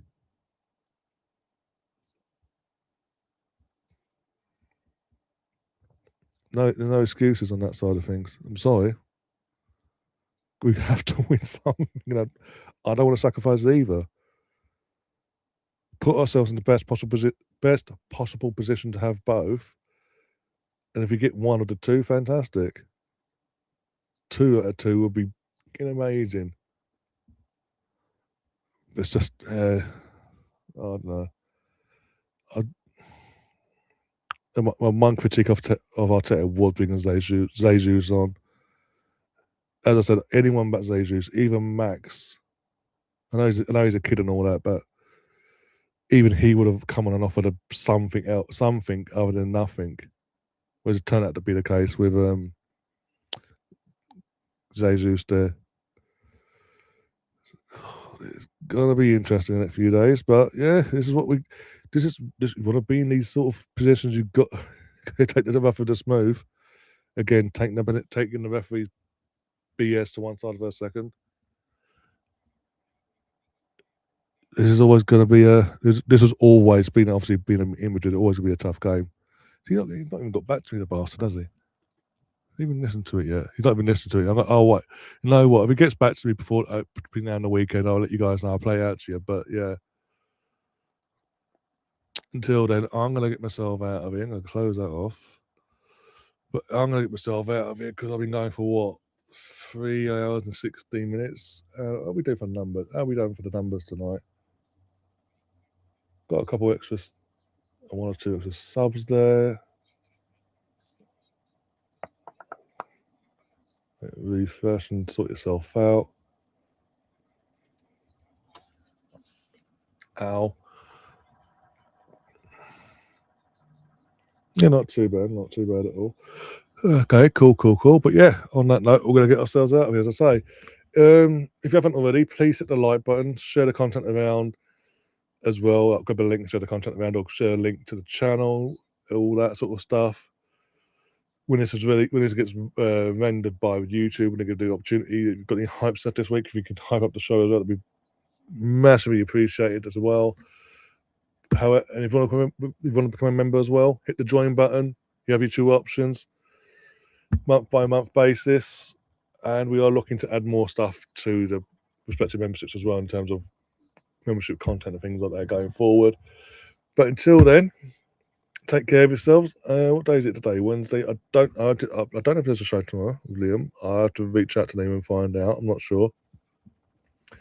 Other than that, you have a show on Friday previewing with George, Laura, and their panel for the preview of the second leg for the Champions League for the women.